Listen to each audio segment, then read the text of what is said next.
Um, Good morning, everybody. Oh, okay, it's afternoon actually. Good afternoon, everybody. My name is Paseka Maleka. I'm the Manager of Communications and the spokesperson of ICASA. And I would like to welcome you to this workshop. As it is exactly 1 o'clock, we are starting with the workshop on the Information Memorandum that was published last week. Just to give some clarifications where there are any clarifications needed and to assist the stakeholders to understand what to do when they make their submissions. And as we start our program this afternoon, just a quick update in terms of what's going to be happening. At exactly 3 o'clock, there will be a break. And we can also send our messages on the chat box on the site. Then we'll be able to read those messages. And of course, some of the things that we require you to do as stakeholders is to switch off your cameras and microphones so that we can be able to listen to whoever is on the podium to speak. For now, as we kickstart our meeting, I would like to call the chairperson of the committee, Councillor Peter Zimri, to do the opening address. And then he can tell us exactly why we're here and how are we going to go about it and all the issues relating to the workshop today. Councillor Zimri, I would like to call you to the podium to give us an opening address. Thank you so much.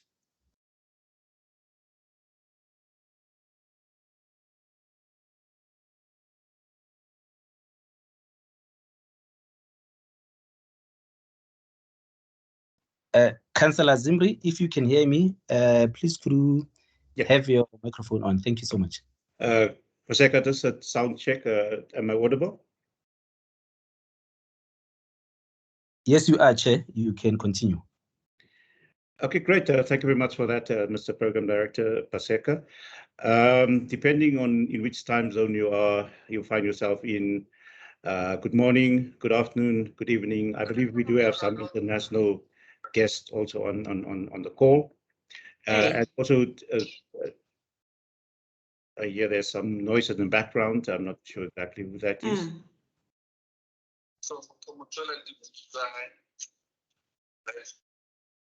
Paseka and the team, can you please mute the people that is not supposed to speak as they enter the platform? Or maybe let's give it another 1 or 2 minutes.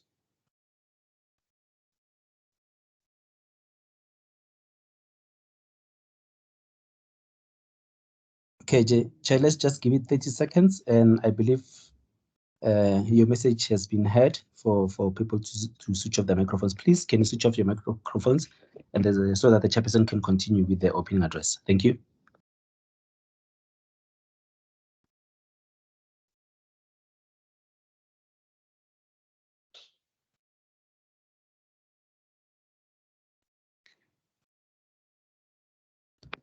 I think we're good to go, Chair. Thank you. Okay, thank you once again, Paseka. Once again, depending where you are, where you find yourself in, distinguished participants, good morning, good afternoon, good evening, and also welcome to our ICASA specialized committee in this workshop, and also those members of council, the CEO, and the colleagues that are joining us in this workshop, also the captains of industry, members of parliament, members of the executive in the country. For them also just be welcome in this workshop if they are in attendance in this meeting. On behalf of the Independent Communications Authority of South Africa, I wish to welcome you to this virtual workshop and a presentation in respect of the published Information Memorandum on the licensing of IMT spectrum. And I thank you for making some time out to attend these proceedings. My name is Peter Zimri. I'm one of the councillors at ICASA. I'll be chairing this workshop. I will also be assisted by my fellow councillor, who's also the co-chairperson of the council specialized committee, Advocate Dimakatso Gotha. And in this workshop and engagement, ICASA is also represented by the members of the various of the committee. I will then ask maybe just for them to do a brief introduction by maybe switching on the cameras and maybe give just a brief introduction of themselves. Let me start with Councillor Gotha. Maybe if you can just give that. Councillor Dotzer, the floor is yours. Thank you. Good afternoon, everybody on the call. As the chairperson of the proceedings has said, my name is Dimakato Kucha, and I'm the councillor assisting in this committee. Thank you very much, Chair. Thank you, Councillor. The project leader, Phil Molefe.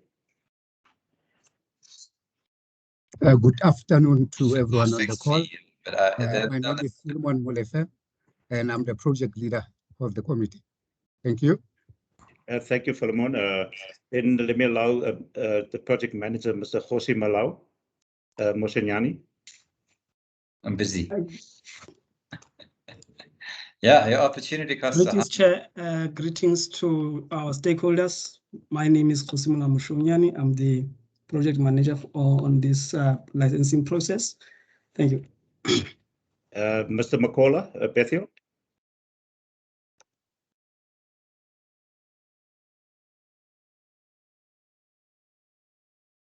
Doesn't look like he can hear us. Ms. Homo? Yeah. Can I speak, Chair? Yes, please go ahead, Bethiel. Yeah. Yes, good day, colleagues. Good day, stakeholders. My name is Bethuel Makola. I am a member of the committee and I'm with the legal division at ICASA. Thank you. Thank you for that, Bethiel. Shedi, Ms. Homo? Good afternoon, everyone. I am Shedi Homo, and I'm also a member of the legal department and a member of the committee. Thank you. Thank you, Shedi. Mr. Matlam Kunu?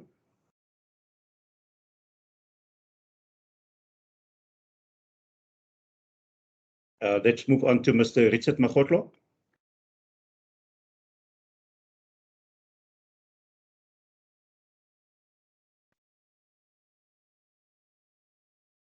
Mr. Magotlo?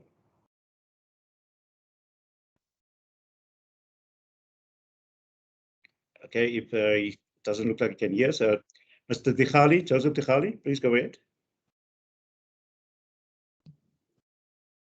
Good afternoon, colleagues. I'm Joseph Dikhale.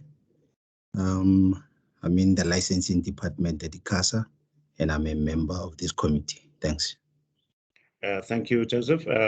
Can I then allow Mr. Nosipo Ntuli, please take the floor.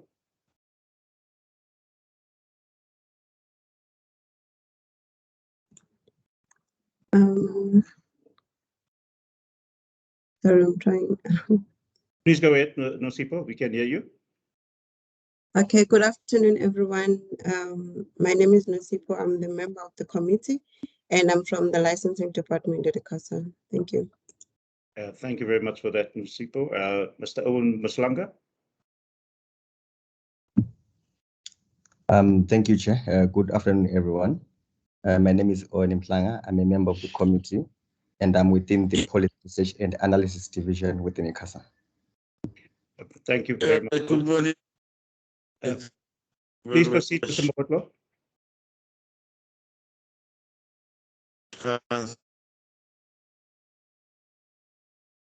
It sounds like Mr. Mogotlo's got some network issues. Mr.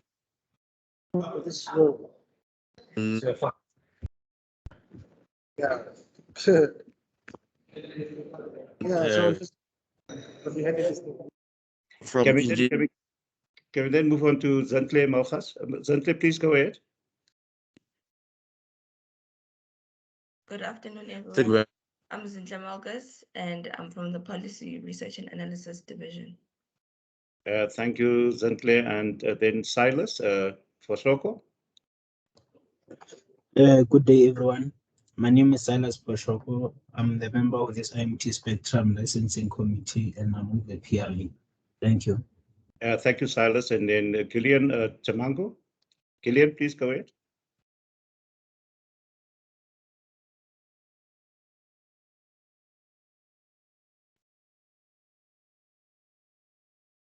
Good afternoon, everyone. My name is Gillian Chabangu. I'm from the Compliance Division at ICASA, and I'm a member of the committee. Thank you, Gillian. Mr. Magotlo, I don't know if you and Mantlam Kunu, whether they will still need an opportunity to take the floor, but I can introduce them later on. The logistics will be handled by the Secretary, Ms. Musima Fema, during these proceedings, and the proceedings are just a reminder that the proceedings will be recorded. The Independent Communications Authority of South Africa is conducting this virtual workshop on the Information Memorandum for the licensing of International Mobile Telecommunication Spectrum that was published on the 1st of October 2021. This workshop marks the first step in implementing the truncated timeline and roadmap issued by the authority for the expedited licensing of IMT spectrum, and also known as high demand spectrum.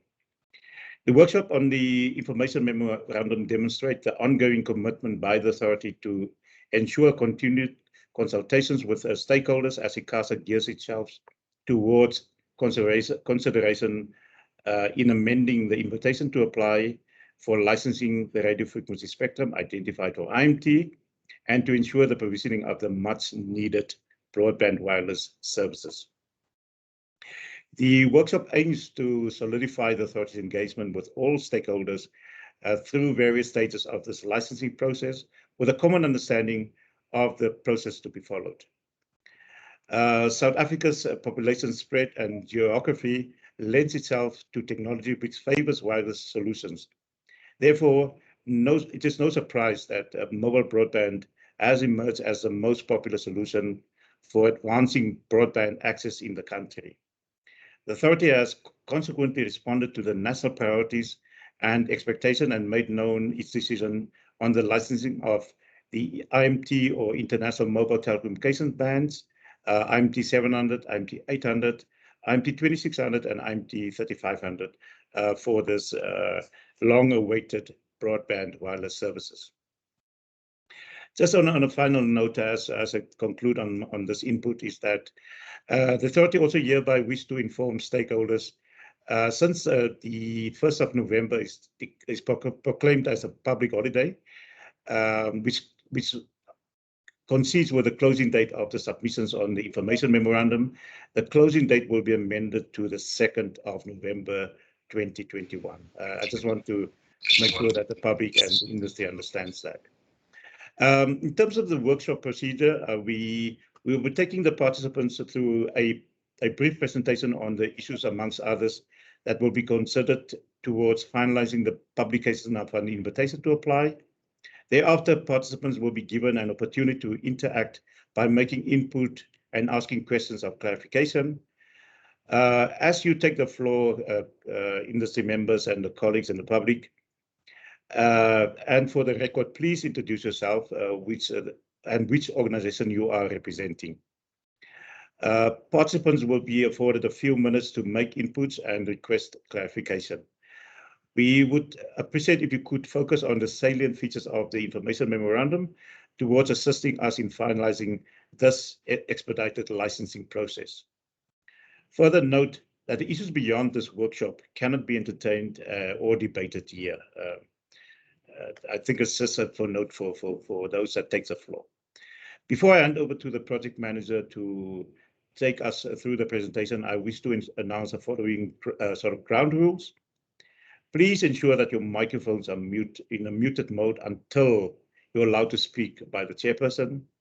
All cameras must also be switched off unless you are given the opportunity to speak by the chairperson. We also appeal that you make your interventions very brief to allow as many participants as possible to make input and comments. And lastly, please use the chat function as mentioned by the program director, Mr. Paseka Maleka, to write your comments and further questions in the chat box that will be read by Mr. Maleka on record. And I hereby thank you for your attention. Mr. Maleka, let me hand the floor back to you. Thank you very much. Thank you so much, Councillor Zimri, for the opening address. And colleagues, we are in full swing with regards to this particular workshop. Right now, I would like to call Mr. Khosimolao Mushounyani to do a presentation on the Information Memorandum, and then subsequent to which there will be questions and answers, comments, and everything else that will follow afterwards, and then we will hear from there. Khosimolaw, this is your opportunity to ascend the podium. Thank you. Thank you very much, Program Director. I hope that the presentation is on the screen. I'll just swap them around. Is that correct? Yes, that's fine. It's visible. Thank you very much. Yes. So I'll be taking our distinguished stakeholders through a deck of slides to solicit or to intensify the understanding of the work that we have published.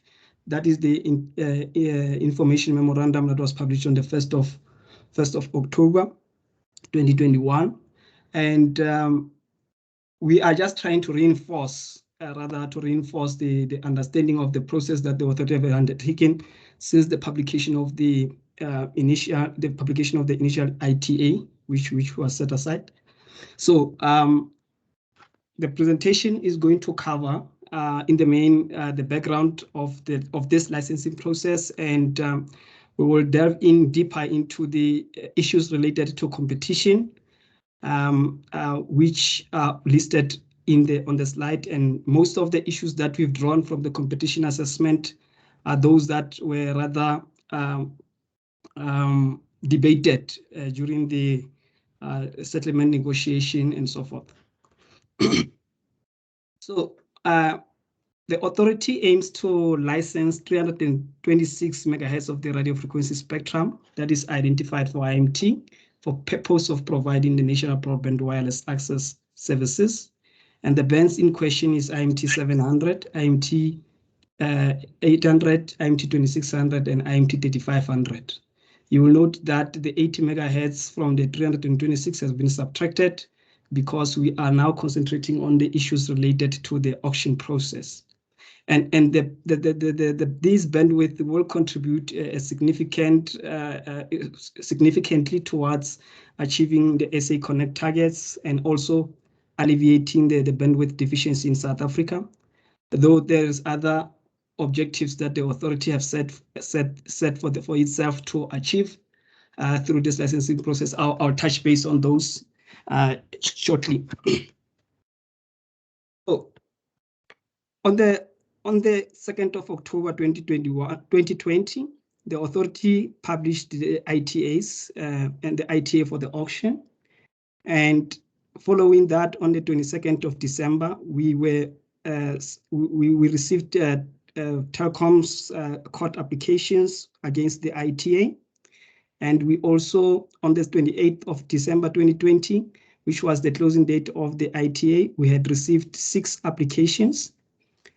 On the 12th of January 2021, the authority also received papers from ETV, which was filed to support, in some instance, the application of Telkom. And the 27th of January 2021, we received also files which were filed separately by MTN against certain aspects of the auction ITA. And on the 23rd of February 2021, we noted that Vodacom submitted its counter applications against that of MTN. That is 23rd of February 2021. And on the 8th of March, the authority was interdicted from proceeding with the licensing process pending the hearing of Part C on the Telkom application. From March up until September 2021, the authority was engaged in settlement negotiations to try and get the common ground on the issues as filed. And on the 15th of September 2021, we had received, court granted a court order, which among others was setting aside the ITA and initiated this process so that the authority could reconsider some of the elements contained in the ITA and consider to republish the amended ITA. So this is where we at.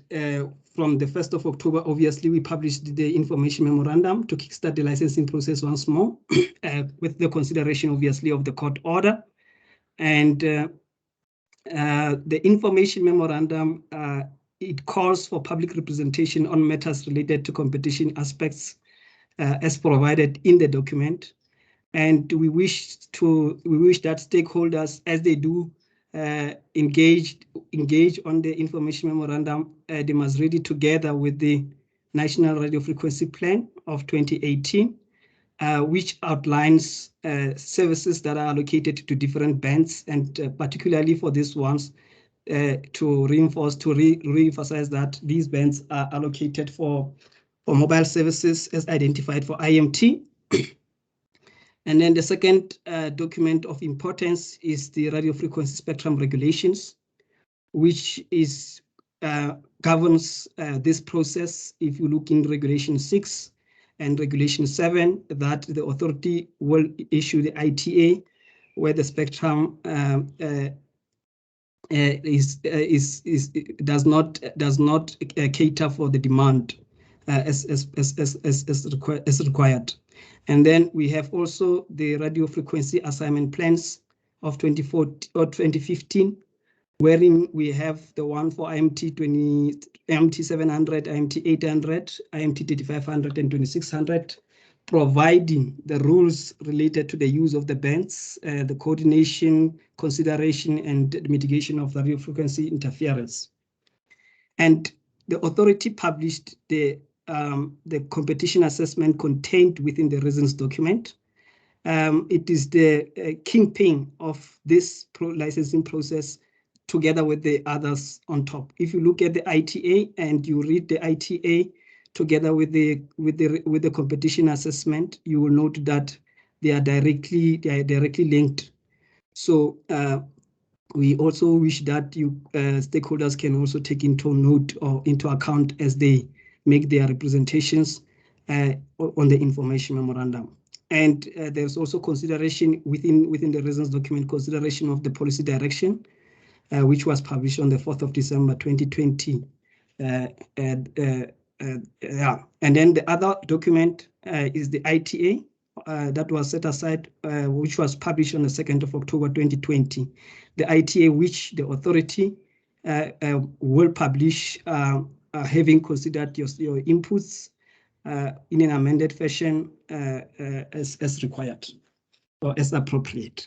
So those are the important documents that we wish that stakeholders can take into consideration, and also to expand the understanding of the licensing process, and to provide written presentations with clear framework of the clear understanding of all the documents around the licensing process.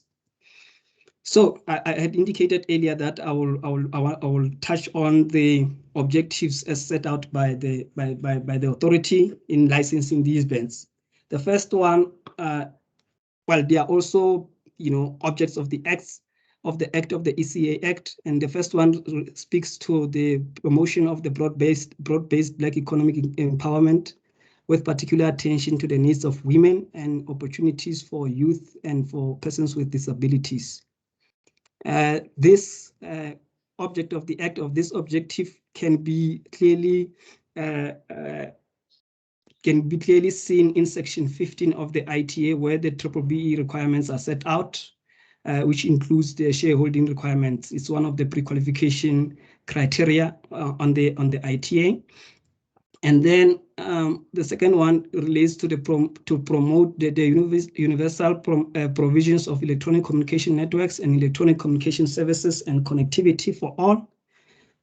Consideration can be made to Section 12.1 and Section 12.2 of the ITA, which speaks of the coverage and quality obligations that have been set out for various tiers of licensees, in a manner that is proportionate to their ability to achieve those obligations.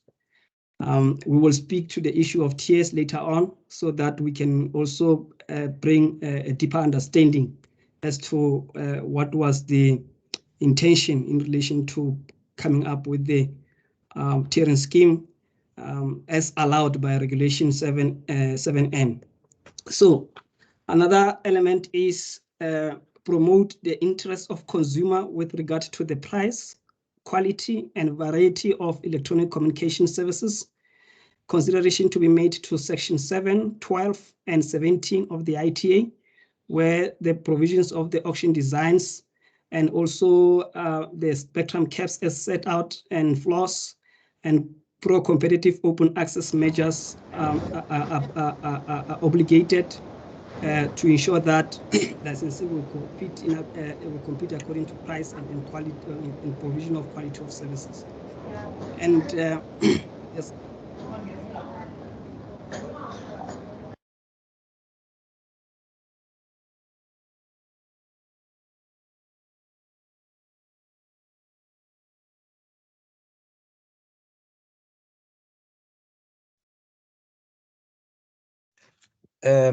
Davis, I'm not sure if you're still talking, but it seems like you're muted. If you could unmute yourself, then proceed with the presentation. Yes, when they muted the other delegate, they muted all. So apologies for that. Can you hear me now? Yes, you are clear. You can continue. All right, thank you. Yes, I was referring to Section 12, which is aimed at developing and promoting SMMEs and cooperatives, wherein if the spectrum is not used at specific locations, it can be given to those in those areas to use, obviously employing spectrum sharing provisions of the radio frequency spectrum regulations. And then last one is to encourage investment and innovation in the communication sector. Section 5 and 12, which relates to the large amount of spectrum to be assigned through this process, will generate significant investment and innovation in the sector. So these are, in the main, over and above the other important objectives that what the authority have set out to achieve with this licensing process. So I just want to also to touch base on the schedule so that at least we can have understanding that this is a rather truncated licensing schedule to ensure that we are going to start our auction at least by the 1st of March 2022. So 1st of November, which will be changed to 2nd of October, 2nd of November 2021 will be our closing date to receive the public representations. The authority will then consider those public representations and come closer to to provide the second or develop the second information memorandum, which will have taken the inputs of the stakeholders and will also assist the authority in formulating the draft ITA or to amend the ITA. And then that will be published on the 15th of November 2021. After that, we will receive public representations again, which will suppose the closing date for that is the 29th of November 2021. And the authority will take the last batch of that public representations to finalize the draft ITA and then publish it by 10 December 2021. After the 10 December 2021, the closing date of receiving the applications against the ITA is the 31 January 2022, which will then allow the authority to conduct a pre-qualification stage and announce the qualified bidders by 21 February 2022. And we'll then start the auction or the mock auction on 1st of March and the actual auction from 1st of March going forward. So that is the schedule. And we have also indicated on the information memorandum that there won't be any extensions provided to the stakeholders, seeing the need and the importance of actually licensing this spectrum. And yeah, so that is the schedule of this process.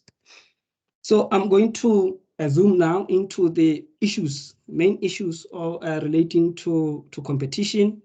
As I've indicated earlier, that I'm going to touch on the more salient issues, but we are not limiting stakeholders to expand their questioning and also clarity-seeking questions, and also we are not also limiting their public representation in this regard. So the first issue that I will be discussing is the credibility. We have since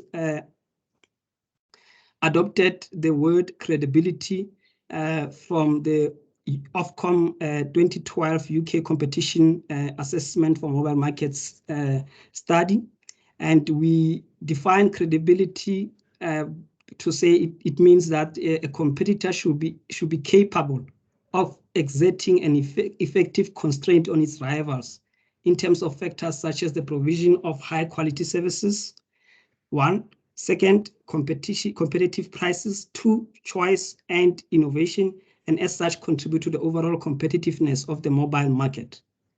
So this was adopted because the authority took into consideration that we have more than 400 plus licensees who have the IECNS licenses, and as they are, because this process does not limit as to who must come on board to submit the applications as long as they deem it fit.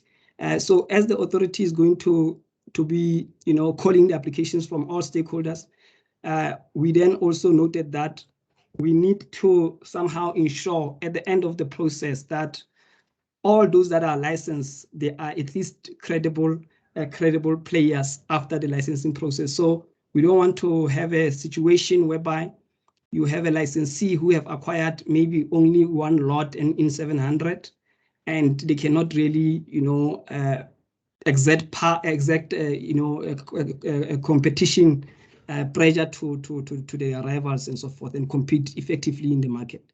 So the authority recognizes that the intensity of competition overall will depend on the range of factors, including the relative strength of national wholesaler, competitors, and barriers to entry, and not simply on the number of competitors. However, as a matter of principle, the authority's basic proposition is that competition is likely to be more intense and hence more beneficial for citizens and consumers, with more rather than less competitors provided by credible competitors to each other.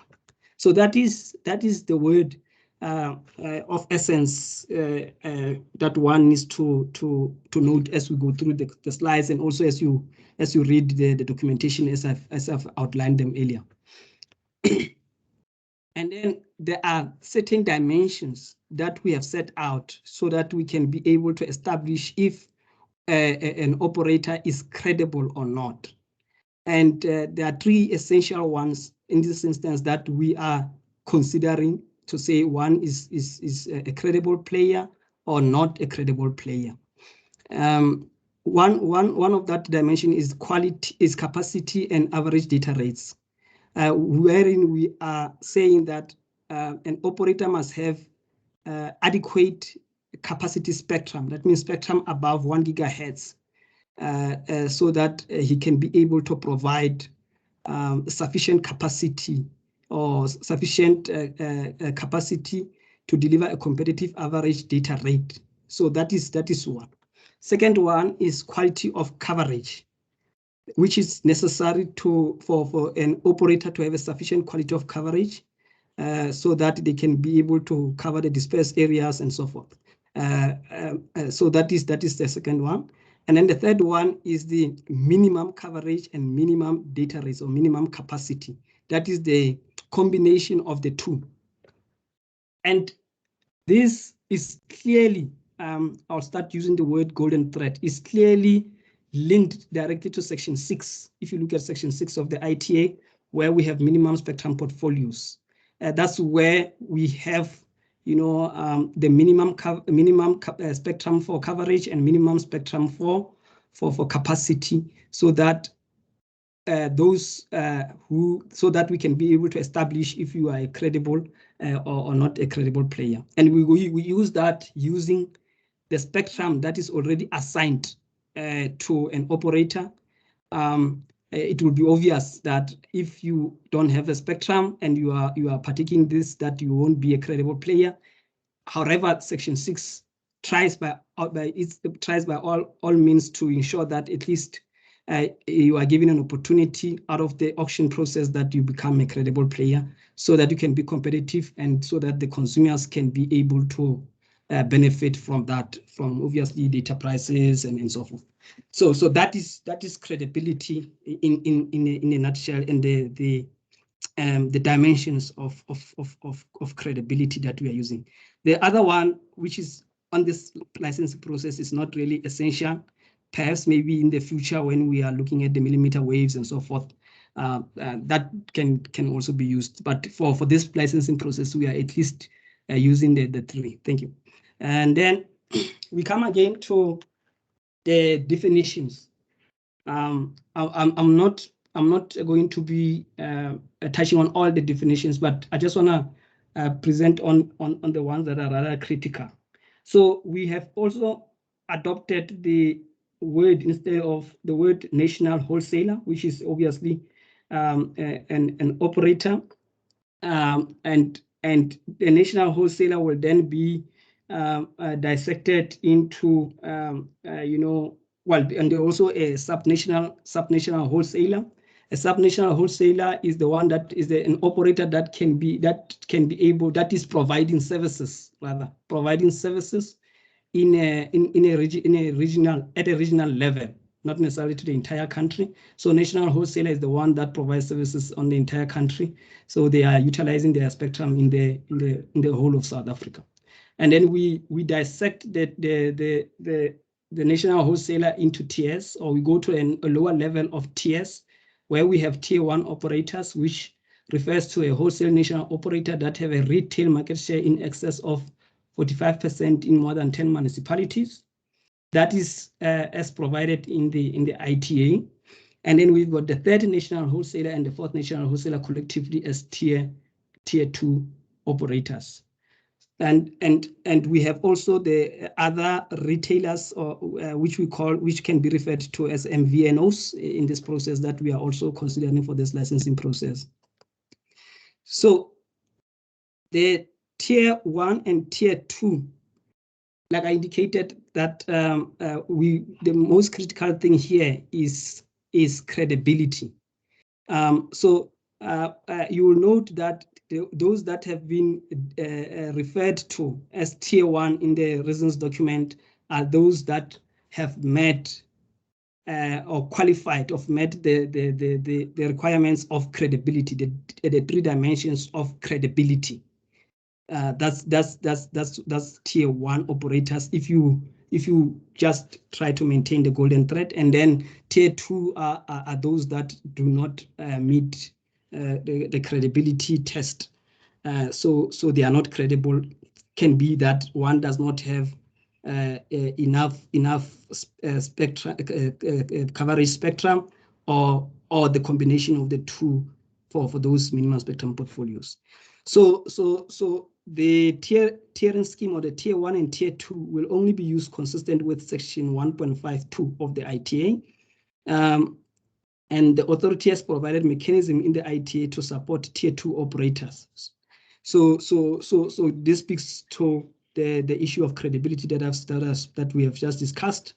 And spectrum will be set aside for subnational wholesaler tier 2 operators to compete in order to become credible, with the exclusion, obviously, of tier 1 operator. So that is the definitions.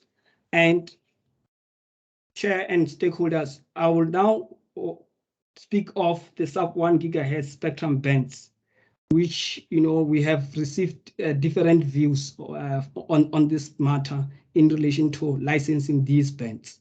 But before I do so, I would like to provide the proposition, the authority's proposition on these 2 bands, is that the authority intends to license IMT 700 and IMT 800 bands, having considered the policy on high demand spectrum and policy direction on the licensing of wireless open access network published on the 26th July 2019 in the Government Gazette, and noting that the broadcasting digital migration process is currently underway to ensure that these bands are commercially available for mobile service use. We spoke earlier about the National Radio Frequency Plan. One needs to note the allocation of services in that regard, to read that paragraph with it. And then, so another proposition is that in any event that the auction process is concluded before the end of digital migration process, the authority intends to consider the terms and conditions, in particular payment terms, in which these bands will be used by successful bidders. And coordination provisions will be implemented to ensure protection of the television broadcasting service licensees as the digital migration process obviously is underway. Over and above this, because I had indicated there's two views that other stakeholders, we have noted that they had indicated that the two bands must not be licensed. Others are for the two bands to be licensed. The authority is also inclined not to auction these bands until the conclusion of the digital migration for the upcoming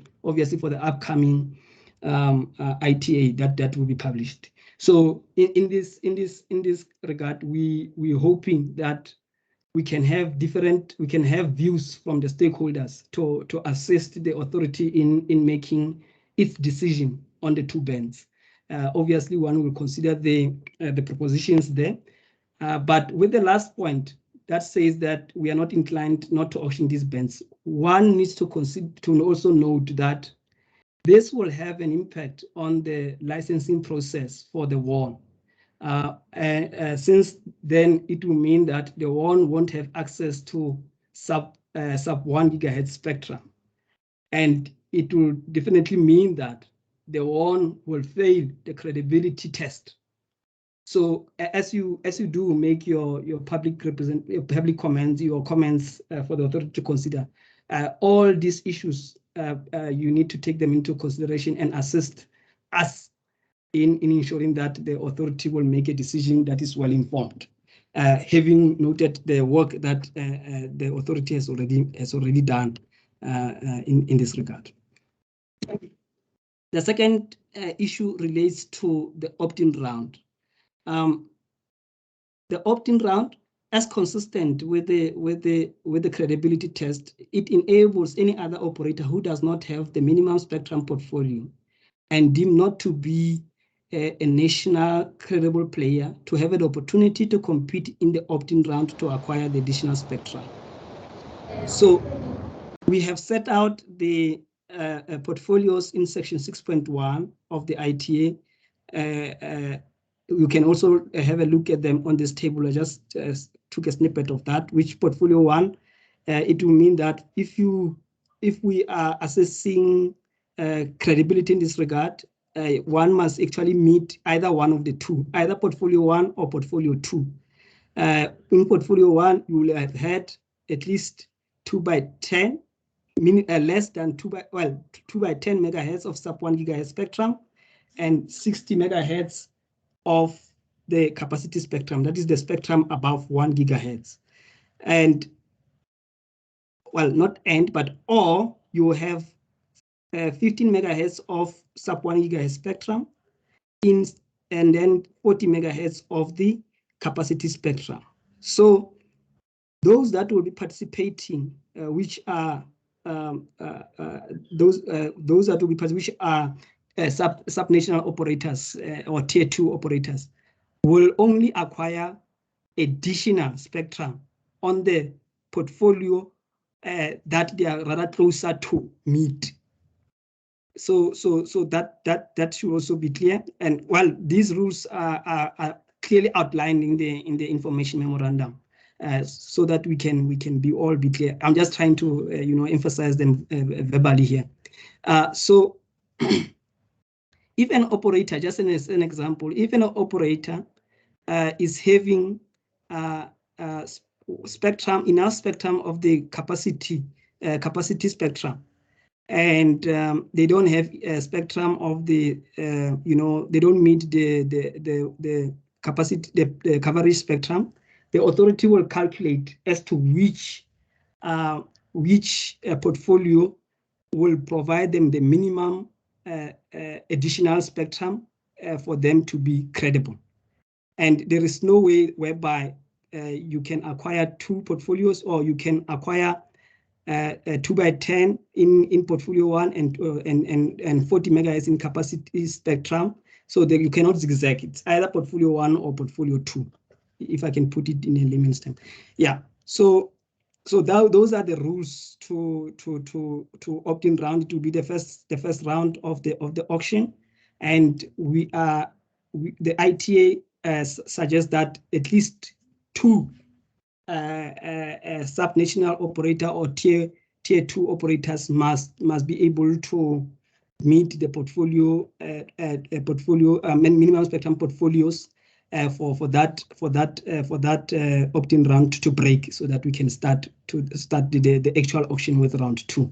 So that is the issues related, or the explanation relating to the opt-in round, and we are only going to consider in calculation the minimum spectrum portfolio the spectrum identified for IMT or for mobiles for mobile services. So that is the only spectrum that is going to be used to establish as to one meets the minimum spectrum portfolio or not. Yeah, so that is the opt-in round. And then the other one is the rollout obligations, which the rollout obligation will be imposed consistently with the provisions of the ITA and must be met with the spectrum acquired through this process and any other IMT spectrum currently assigned to the licensees. So we just want to highlight that the rollout obligations as provided in the ITA, the authority intends to meet the licensees to meet those with the spectrum that they're going to acquire, and they can also use their already assigned spectrum to meet those targets. And you will note that even when it comes to obligations, just to link again to maintain the golden thread, even in the obligations as set out in the ITA, one should note that we have set, or the authority have set, the obligations or the coverage, the rollout obligations that are attainable, that will be attainable, that can be attained or that can be achieved by those who will be participating in this licensing process. For instance, there is no way whereby a new player who will just acquire the spectrum from this process will be subjected to meet maybe 97% of the population. It does not make sense from obviously understanding of networks and so forth over 5 years, 5-year period. So we are allowing them to build in from the cities into the rural areas, and also that will also give them the edge to be able to compete with those that are already in the market. So that is the rollout obligations, just to show that the ITA is consistent with its set out the objectives as set out, and also in terms of the obligations, we have taken due regard in relation to the how things stands in terms of pre-competition landscape of the assignment of spectrum in South Africa and the use of the spectrum.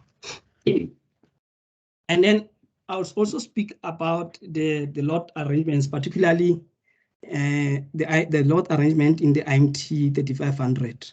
We have noted the views that the manner in which the lots are provided in these bands might not, be able to fulfill one's requirements to provide their their technology of choice with the spectrum. So the IMT 3500 and any other bands, we have made it in a way. Well, let me rather zoom into the 3500. We have made it. We have provided the lots in 10 megahertz, so that we can give an opportunity to those that want to acquire more to acquire more. Obviously, the rules will take regard of the spectrum cap, so that you don't exceed your spectrum. You don't exceed the spectrum cap. So if you want to deploy any technology of your choice, you are welcome to do so. And obviously then your strategy, your auction strategy will speak to that. And when you then come, if you want maybe, for instance, IMT 2020 technology, then you will be aggressive in the IMT 3500 and 2600 to get more lots. That is your choice. We are certain that the way we have set the lots, we are balancing the field in a sense that whoever comes with a different strategy than yours, at least there will be a bit of competition in the auction, and you can acquire your needs based on your strategy. So that is the issue in relation to the spectrum lots on the band IMT 3500. This goes again to IMT 2600 and 700 and 800. Yeah. So just maybe as a last point before I move from this slide is that we are licensing the spectrum on a technology neutral basis. So due regard in relation to technology, it is on your own hands and how you formulate your strategy, or auction strategy to implement as we are doing the auction or conducting the auction. There's another view that we noted that perhaps the authority needs to take into consideration the existing roaming arrangement. And as per the Information Memorandum, we are considering roaming as a commercial arrangement between operators, which are filed with the authority from time to time.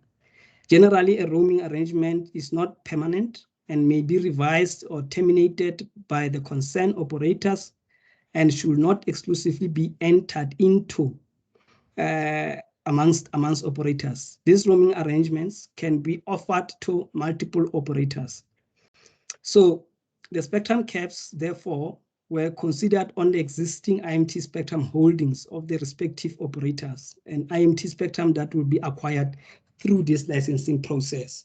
So that is how we consider the spectrum cap. So roaming arrangements as a proposition won't be taken into consideration when it comes to spectrum caps. Obviously, we will hear your views and then reconsider the proposition.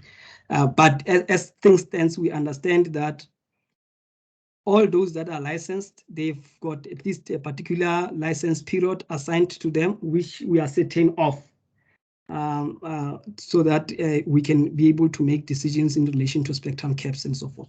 So, however, we will hear from you your views, and obviously they will then be taken into consideration. But this is the proposition from the authority at this point in time.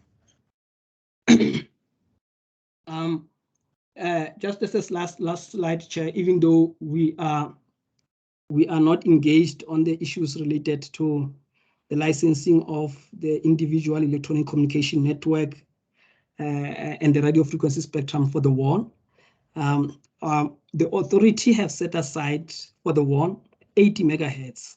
That is 2x10 on 700 and 1x30 on 2600 and 1x30 and 3500.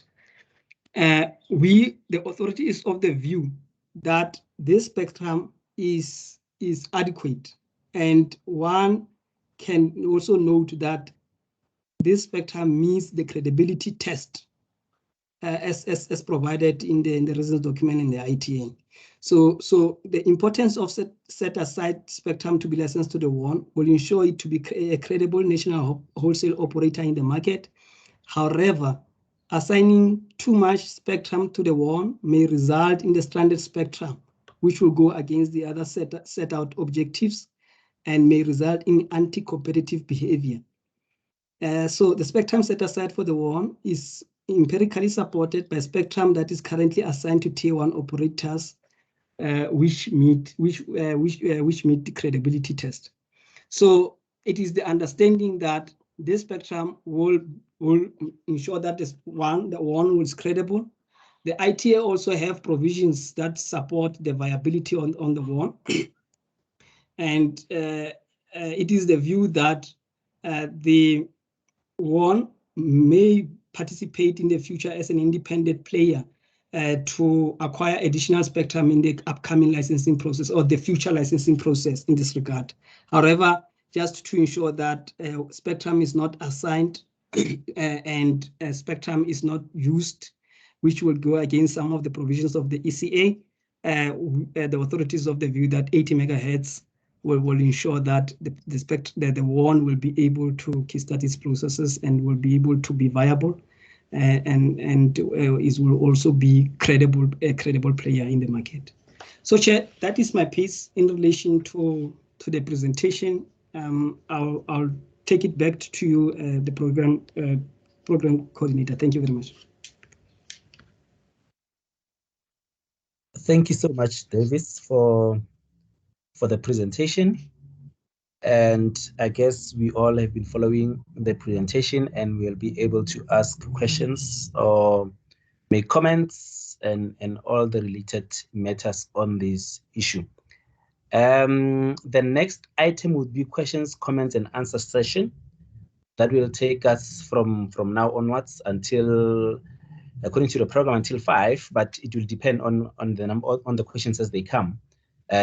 So maybe Chair and the colleagues should just read some of the comments on the chat box here, and then we can simply respond to them before we take questions and comments. Okay, the first one, yeah, this one's from Mr. Paul. Mr. Paul, I'm not sure, I don't know how to read the surname. You will definitely forgive me. But it says, have my email been received and gone unanswered? Is this an intentional policy decision from ICASA? Well, I don't know which email is that. Maybe if you can send it to me, then we will know what the email was saying. My email is pmaleka@icasa.org.za. We're not sure which email is being referred to on that one. Then the next one says, will the presentation be made available to participants? Chair, you will give us a guidance there whether the presentation will be shared. And this is the same question that has been that was asked. I saw another question relating to that from Tulwana and Cheke. Will the presentation be circulated? That I think we can respond to. The other question says, from Mr. Paul again, should be read together with ITA published to October. Is it the authority's position then that the ITA was not set aside? Chair, I think we are not in a position to respond to this question because we are discussing specifically the information memorandum. So we are not discussing the court order and what it says. So this is specific to the information memorandum and the comments that we require from stakeholders. And then the next question from Mr. Paul again, how does the definition of national wholesaler align with the radio frequency spectrum regulations 2015 as amended? I think that question can be looked into, of course. And it continues to say, or is this a creation wholly of ICASA's efforts to determine the shape and form of the market? The committee will respond to that question. And then the other question from Dimitri, regarding the comments made on licensing the sub-1 gig band, what timelines is the authority working within? By when do you expect to have completed the licensing of DTT operators? Linked to this, does the authority have dates by when they plan to issue the ITA for the DTT licensing process? The committee, I believe you noted that question as well. And the other question from Mr. Paul again, 2 emails sent to same address from me, both shortly and after release and today. I'm not sure if I follow the question. There are 2 emails sent to same address. That is my address, probably, I don't know. Both shortly after the first release and today. Well, we'll have to look into those emails and see what the emails were saying. Chair, I think for now, I'll read the next ones as we continue, but for now, can we respond to the 2 or 3 questions that have been answered? Thank you. Mr. Mushoinyane? Yeah, maybe before, thank you, Paseka, and Davis, thank you very much for that great job done on the presentation. Yes, colleagues, as you know that we're in a public platform, and the presentation that was presented, yes, I'm sure we can share that presentation to the members. We will. I think I just want to clear up 1 or 2 typos. But I think that can also be done because this is basically public information as we speak at this point in time. And I know that there was a request also for the recordings to be made available as something that the authority will consider, and we will come back to the colleagues on that one, because we do have an external service provider that's dealing with the recording of the proceedings today. So we also have to come back on that particular issue with the industry. The one issue around, I think, Mr. Paul, if you can maybe just specify which organization are you representing, whether you're representing yourself as a member of the public or any particular organization that you're representing. We're not sure exactly, but in any way, be it as it may, we will respond to your questions, and I will give the colleagues an opportunity to respond to those questions. In terms of, again, the issues outside the information memorandum in terms of licensing, DDT, if the colleagues, in your submissions, and I think I would suggest that also in your written submissions that is due on the 2nd of November, if you can then also give your input in writing to the authority so that we can also look at that and then ensure that that gets taken into account. But yeah, there are various processes underway within the authority, and we need to consider all these activities going on. The one issue, I think, in terms of the national wholesaler, let me then allow Jose Malau or anyone from Owen or Zintle from the PRA team to give us some further input on that. First, let me allow Jose Malau, and then I can hand over to our other colleagues. Thank you.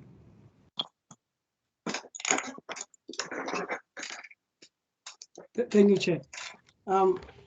So, Chair, as I was presenting, I had indicated that this process is giving a head start by Regulation 6 and Regulation 7.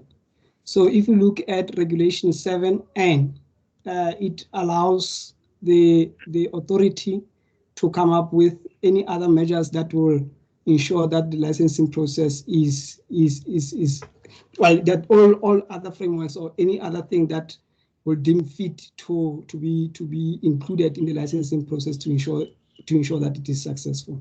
So those are the two regulations, Regulation 6 and 7. If you can also read those, then yeah, I hope I answered the question. Thank you.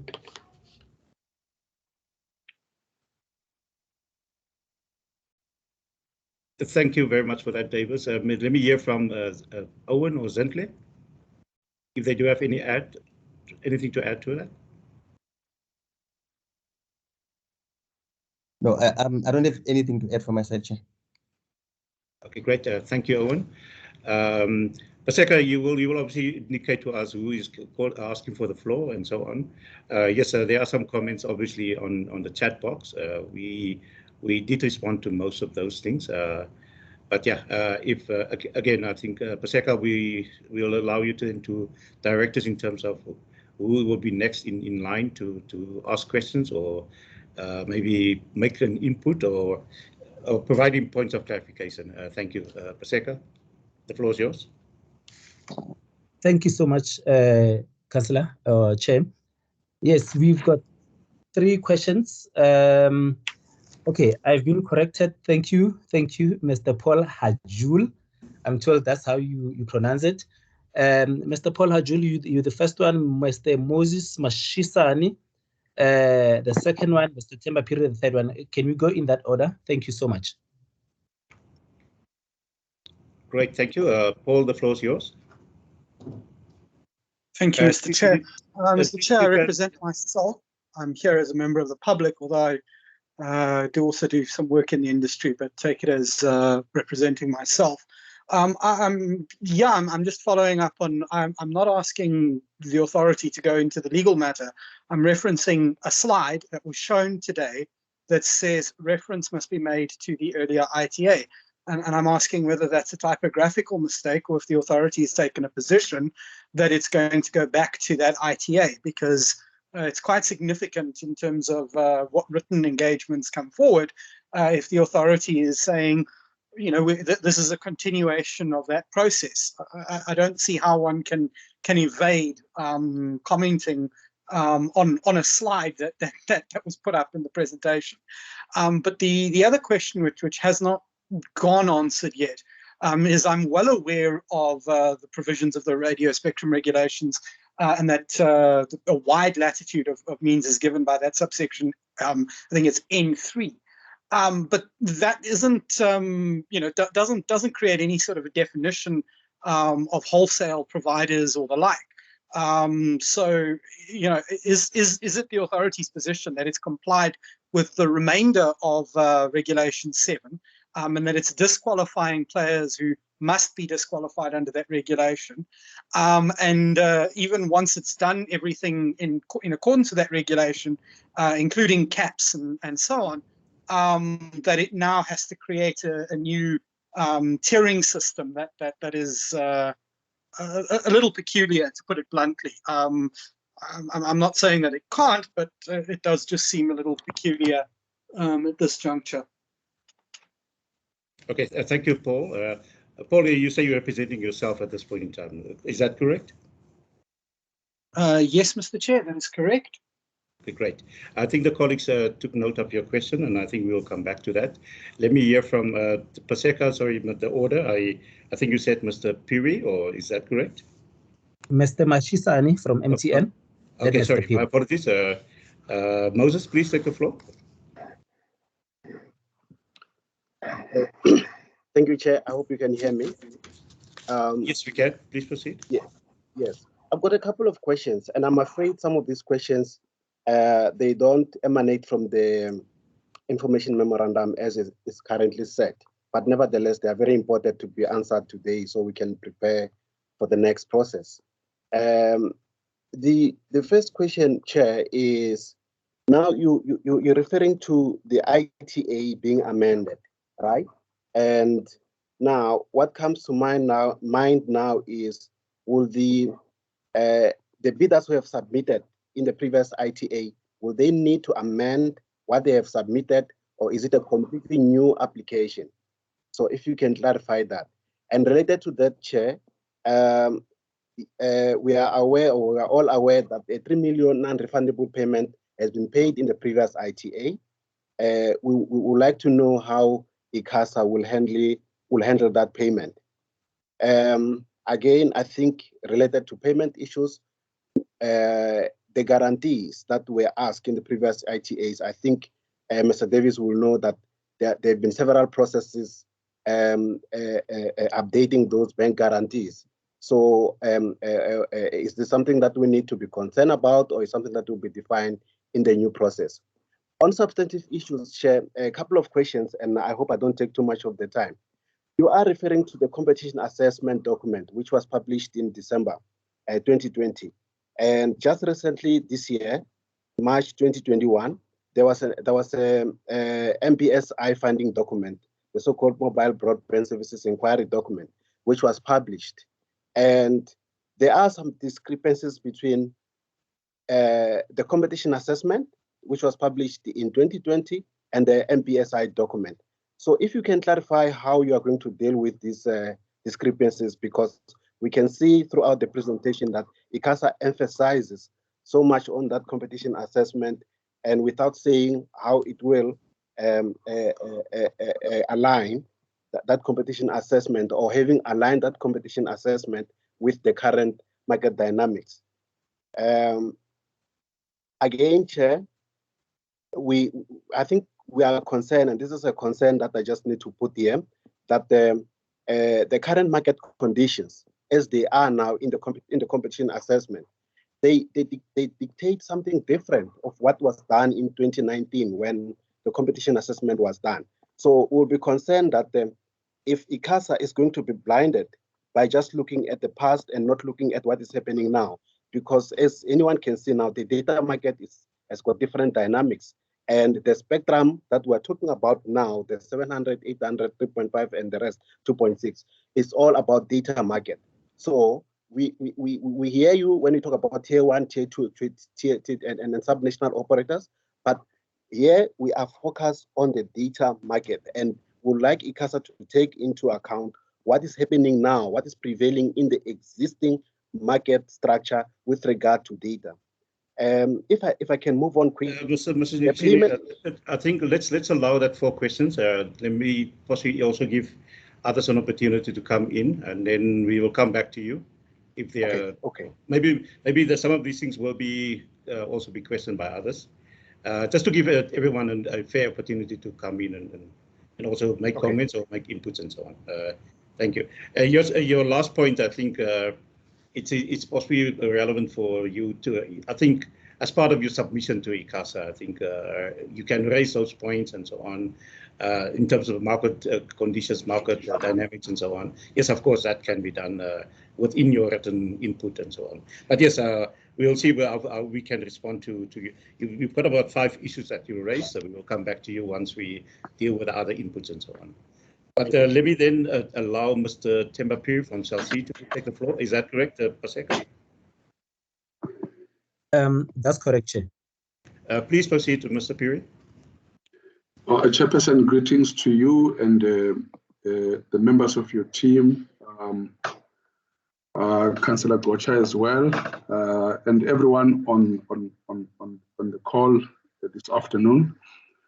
Chairperson, perhaps looking at the way you have dealt with the input from Mr. Mashisane there, I must state up front that I have about 15 questions, which I also need to have on record. What I first should ask you is whether you will be allowing us to send these questions to you in writing. It is Cell's proposal that perhaps this should be permitted to allow us to interact with you and get the fuller understanding of what is going on. And further to that, Chair, I want to welcome the presentation by Mr. Musaunyane, which has clarified a number of issues which we had ourselves. And my first question, Chair, relates to the payment terms in relation to 700 and 800 bands. And in this case, these bands relate. Sorry, Mr. Phiri. Yes, you said you've got about 15 issues. Can we deal with the first five issues that you have? If it's not, but yes, you will make your submission in your written submission, obviously. But deal with the 5 issues first, and then we come back to the others. Just to give everybody a fair opportunity to come in and ask questions. Thank you.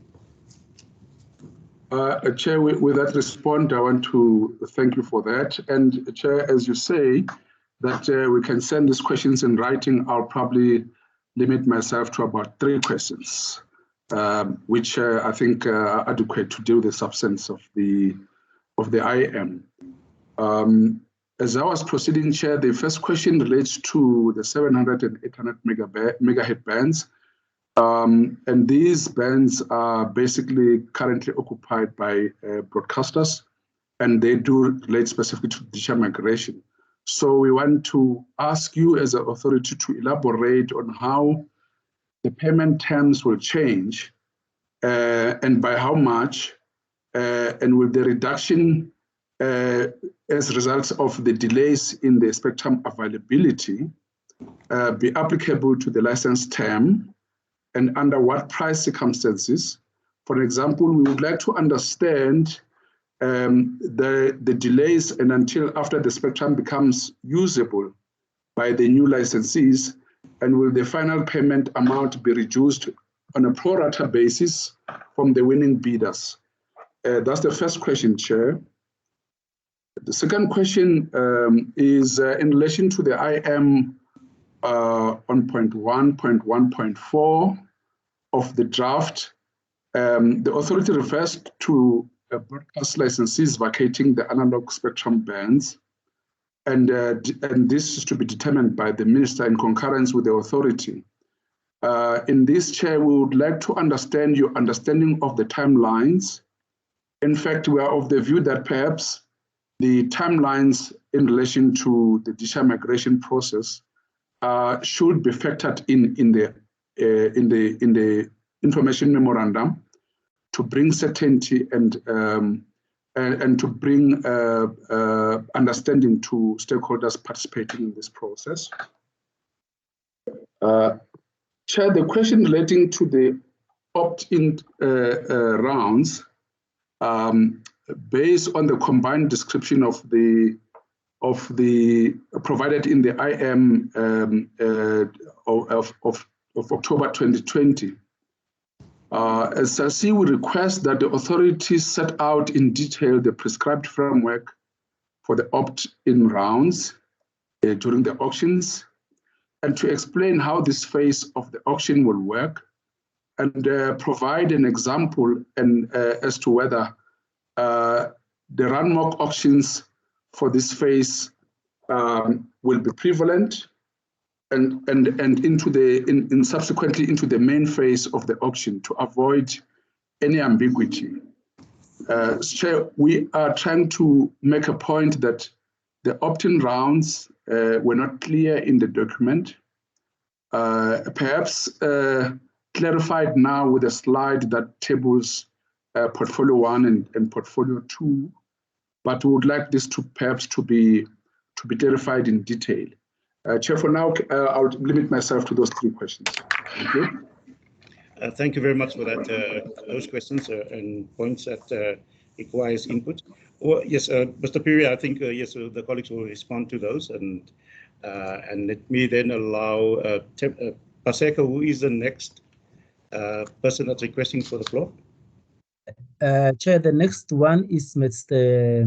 Dimitri Martins. Mr. Martins, you can go ahead with the question. Thank you, Program Director. Good afternoon, Councillor and Councillor Kocha, and members of your panel. My question is regarding the comments made on the slide on licensing the sub 1 gigahertz band. What timelines is the authority working within on that licensing? By when do you expect to have completed the licensing of the DTT operators? And linked to this, does the authority have dates by when they plan to issue the ITA for the DTT licensing process? Thanks, Chair. Thank you very much for that question, Dimitri. Let me just then hear from our colleagues. Paseka, can we then go into the responses to the various questions from the 3 presenters, or is there somebody else asking for the floor? Yes, Chair, we can go ahead with the responses and then we'll take questions afterwards. Maybe let's then give the floor to Owen. If you can address the question that was raised by MTN on the competition assessment and the MBSI. Owen and Zintle. Okay. Thank you, Chair. I think you had touched it. You had provided maybe a high-level answer before we moved on to cell C. But I think the intention of this process for us to avoid shooting in the dark is that then MTN, welcome MTN to highlight those discrepancies, and then also help us to actually understand to what extent then they change the conclusions which are contained in the ITA document, and then to what extent then those impact the structure and the manner at which the ITA is structured. I think we'll actually highlight, we'll actually welcome that input. I think when we get the details at that particular stage, that's when we can be able to, to either engage or answer MTN's concerns informatively. Chair. Thank you very much for that input. Davis, do you have any further input or maybe a point of clarification to MTN or anybody from the ICASA team? If I may, Chair. Please proceed, Davis. Yes, Chair. I just want to respond to some of the questions that were raised. I'll start with the one that with a question that was raised by Paul and some of his comments. But maybe if we can just touch base on the comments, is that this process, we are trying to solicit the inputs from stakeholders. So if a stakeholder didn't fit that specific provisions that the authority has taken are not are peculiar, like using his word, you may want to propose as part of your public representations your understanding and your views on that. But I just want to read to him Regulation 7 without being defensive though. Regulation 7 of the Radio Frequency Spectrum Regulation 7(2). 2D, which relates to that the authority may able to propose license terms and conditions. I think it expands to even the fact that to the spectrum caps, spectrum floors. So I've also, when we were presenting, we have indicated as to the intention that the authority wanted to achieve with the tiering scheme.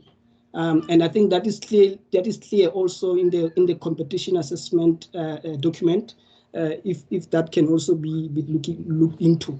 So another issue, Chair, relates to the questions that were raised by MTN. Some of them relates to the to the applications that are already submitted to the authority, the 6 applications.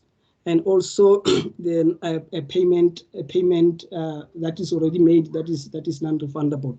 I hope the non-refundable issue can also be addressed by the legal colleague on the call. But I just want to indicate that yes, they will be given an opportunity to amend the application as appropriate. In relation to the timelines of the DTT and the licensing of the DTT, I think. The authority has licensed, has issued an ITA in relation to the DTT, for at least for community TV. So that process maybe can be looked into by the colleague who asked the question about the DTT. In terms of the digital migration, maybe Chair, we can just note and appreciate that the information memorandum does not in any way link to the digital migration process and as to when it's going to be concluded. But stakeholders need to be aware that that process is led by the ministry in this regard. I think I did cover most of the questions, Chair, unless other members can be able to chip in. Thank you. I see there's a hand from Mr. Makgotlo. Mr. Makgotlo, please proceed. Well, yes, yeah, no, thank you very much, Chairperson. Yes, well, just to add to the issues covered by Davis, is in respect of the applications that have already been submitted, the 6 applicants, and what is to be done in this in the process at the moment. There's a Regulation 8 of the radio frequency spectrum regulations provides for an amendment of an application pursuant to an ITA. So those applicants who have already been made applications pursuant to the application, the ITA that has been made, that provision will kick in, so that the issues regarding administrative matters, including the fees and so on, they could be covered under that provision. So I think Regulation 8 covers those applicants who have already applied. I just thought I'll just add that, Chair. Thank you, Chair. Thank you, Mr. Makgotlo. Let me hear from Mr. Molefe, and then after that will be Bethel Makola. Mr. Molefe, please take the floor. Thank you, Chair. I'll attempt to answer the questions from Mr. Phiri related to the 700, 800 megahertz in terms of the arranged payment or proportional payment. I think I would suggest that Mr. Phiri and Celsi, it would be appreciated if they provide some written representation in that regard. Yes, for now, the authority can note that since we are going to have a second bite of the information memorandum, I think the authority will be in a position just to exactly explain how the proportional payment is going to be calculated or pan out. And then even including the inclusion of the ASO timelines in terms of digital migration. I think it's a good question. If that is also included in the written representations and be considered in terms of how the authority plans to go around that once they publish the second IM. And then also it applies to the opt-in round. If CELC also during the written representation, if they can articulate where the challenges are in respect of how the opt-in round scheme is going to work, so that the authority can also ensure that it's more clarified during the second phase of the IM. And then in terms of Mr. Dimitri's question relating to the licensing of DTT, although this is not subject of this public consultation, however, what I can highlight is that there are currently 3 multiplexes. The first one, which is shared by SABC and the community TVs, and the second MAX is shared by ETV and Mnet, and the third MAX is unlicensed even today. However, I should stress that in the last 3 years, the authority published the ITA twice to license the max capacity, the capacity on Max 3. And then the authority received the applications were non-responsive to the ITA that was published. And then if it's talking about future, because it's not clear as to, it's talking about the future licensing of the multiplexes in terms of the 7 max plan that will happen after the analog switch off. So in terms of that, it means the authority has attempted several times to license digital terrestrial television on top of the 2 maxes. And then in relation again, in terms of Max 1, the authority currently is in a process of finalizing the licensing of a spare capacity in Max 1 to community TV. So although I know it's not a subject of the public consultation, but just to give clarity in terms of the TTT licensing. Thank you, Chair. Thank you very much, Mr. Molefe, for that input and explanation. Again, once again, colleagues, and also the members of the public and the participants in this workshop, we would like to, as much as possible, for you to give us your written input, and not only asking questions. I assume you can also come up with recommendations, suggestions, and so on. I mean, spectrum sharing is the genesis of spectrum management. Licensing players in a particular band. We have a history of this before. I think the one issues, particularly the 1800, where licenses were issued, and then a migration process then transpired after that. So as the technical guys in the various organizations, they're well aware that spectrum can be shared, and there can be coordination process that can be put in place amongst licensees, amongst operators, to make the spectrum usable in the areas where it's not used. And we are well aware that spectrum are not used contiguously throughout the entire country. There are pockets of areas where spectrum is actually right now available to be used by these licensees that will be licensed in future. But yes, this is a comment from my side. But let me take the floor from give Mr. Bethiel Makola the floor. Then I will come back to, I think, Mr. Maslangu from Telkom, and then William Bird. Thank you. Bethiel, take the floor, please. Thank you. Thank you, Chair.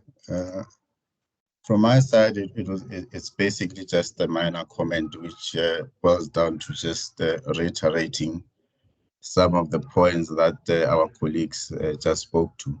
If one looks at the notice that the authority published on the 1st of October this year, which outlines the process that the authority intends to embark on. So one will see there at activity number 6 that we intend publishing an ITA, which is amended, which is then followed by activity 7, which speaks of the closing date for receiving new and revised applications, which boils down to the question that Celsi had raised to say basically what's going to happen with the applications that were submitted. Now, for me, Chair, to the extent that the stakeholders are of the view that maybe there is something which is concerning with regard to this process which has been outlined, we are welcome to hear the inputs in terms of what might be the challenges with respect to this process as outlined in the notice that was published on the 1st of October. Thank you, Chair.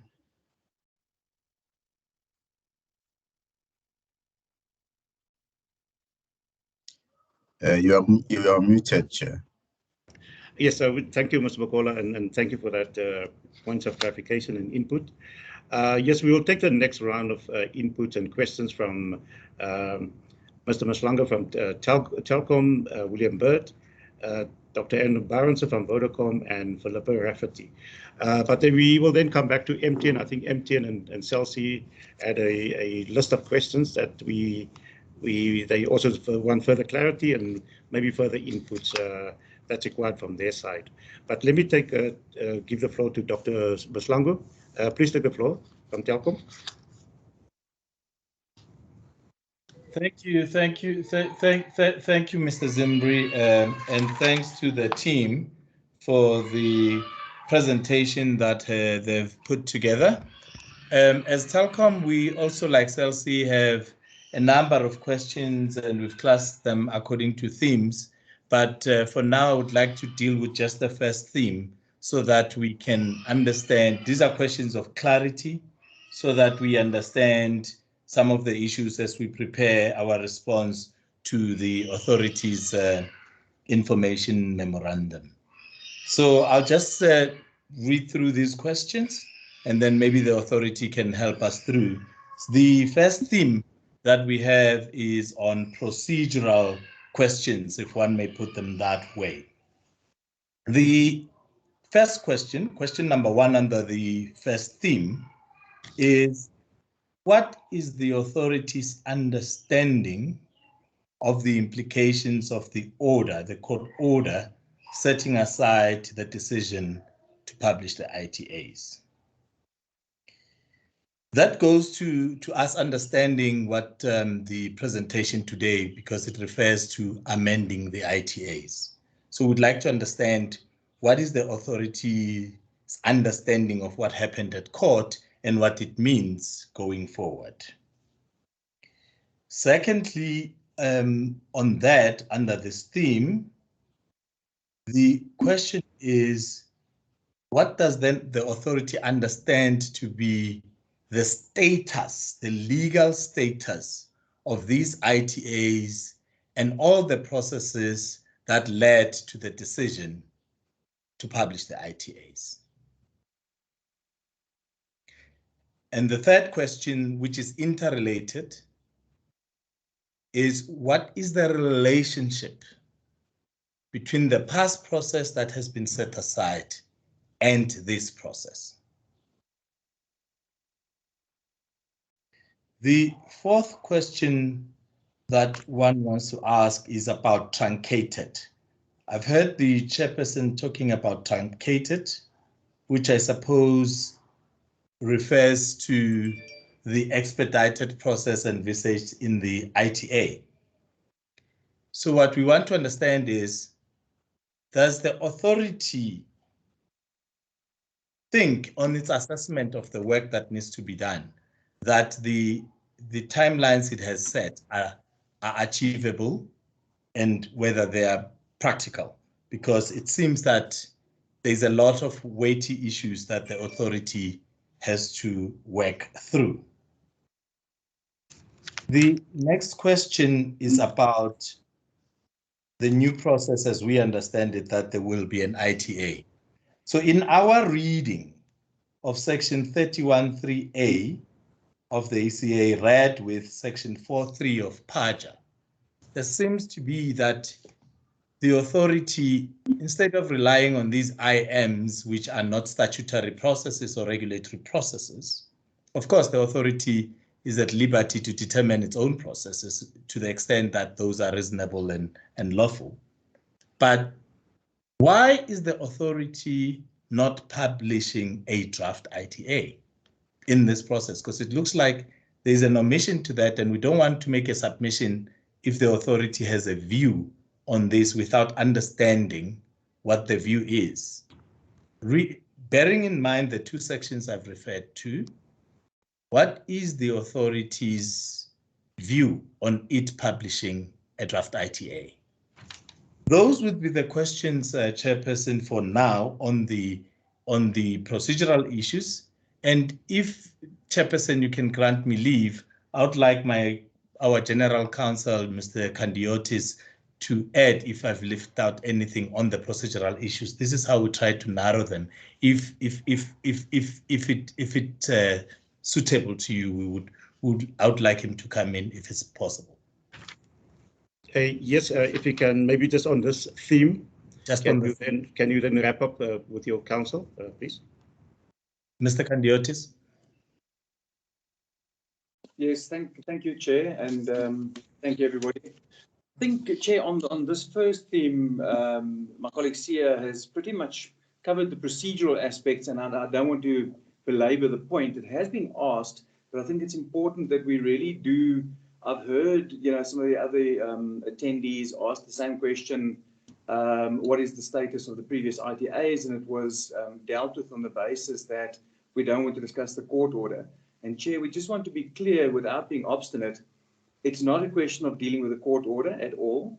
The difficulty we have, and we need to understand that prior to making our submissions on the information memorandum, is what is the status in the authority's view, and I'll touch on a few things, of the ITAs, which were the subject of the court order. So we don't need to deal with the court order per se. And the reason is that much of the information memorandum, and in many instances today in the slide presentation, lean heavily on direct referrals and incorporation by reference of the previous ITA. And the question begs, is that because the ITA, and one then hears the statement of the ITA then being amended, it also finds itself in aspects such as being touched on some of the attendees, and I won't go into that, Chair, if you don't mind, even the status of the previous applicants' applications. So it really is an important point for the parties participating, even in this information memorandum part of the process, to understand precisely the authority's appreciation of the status of the previous ITAs. Thank you, Chair.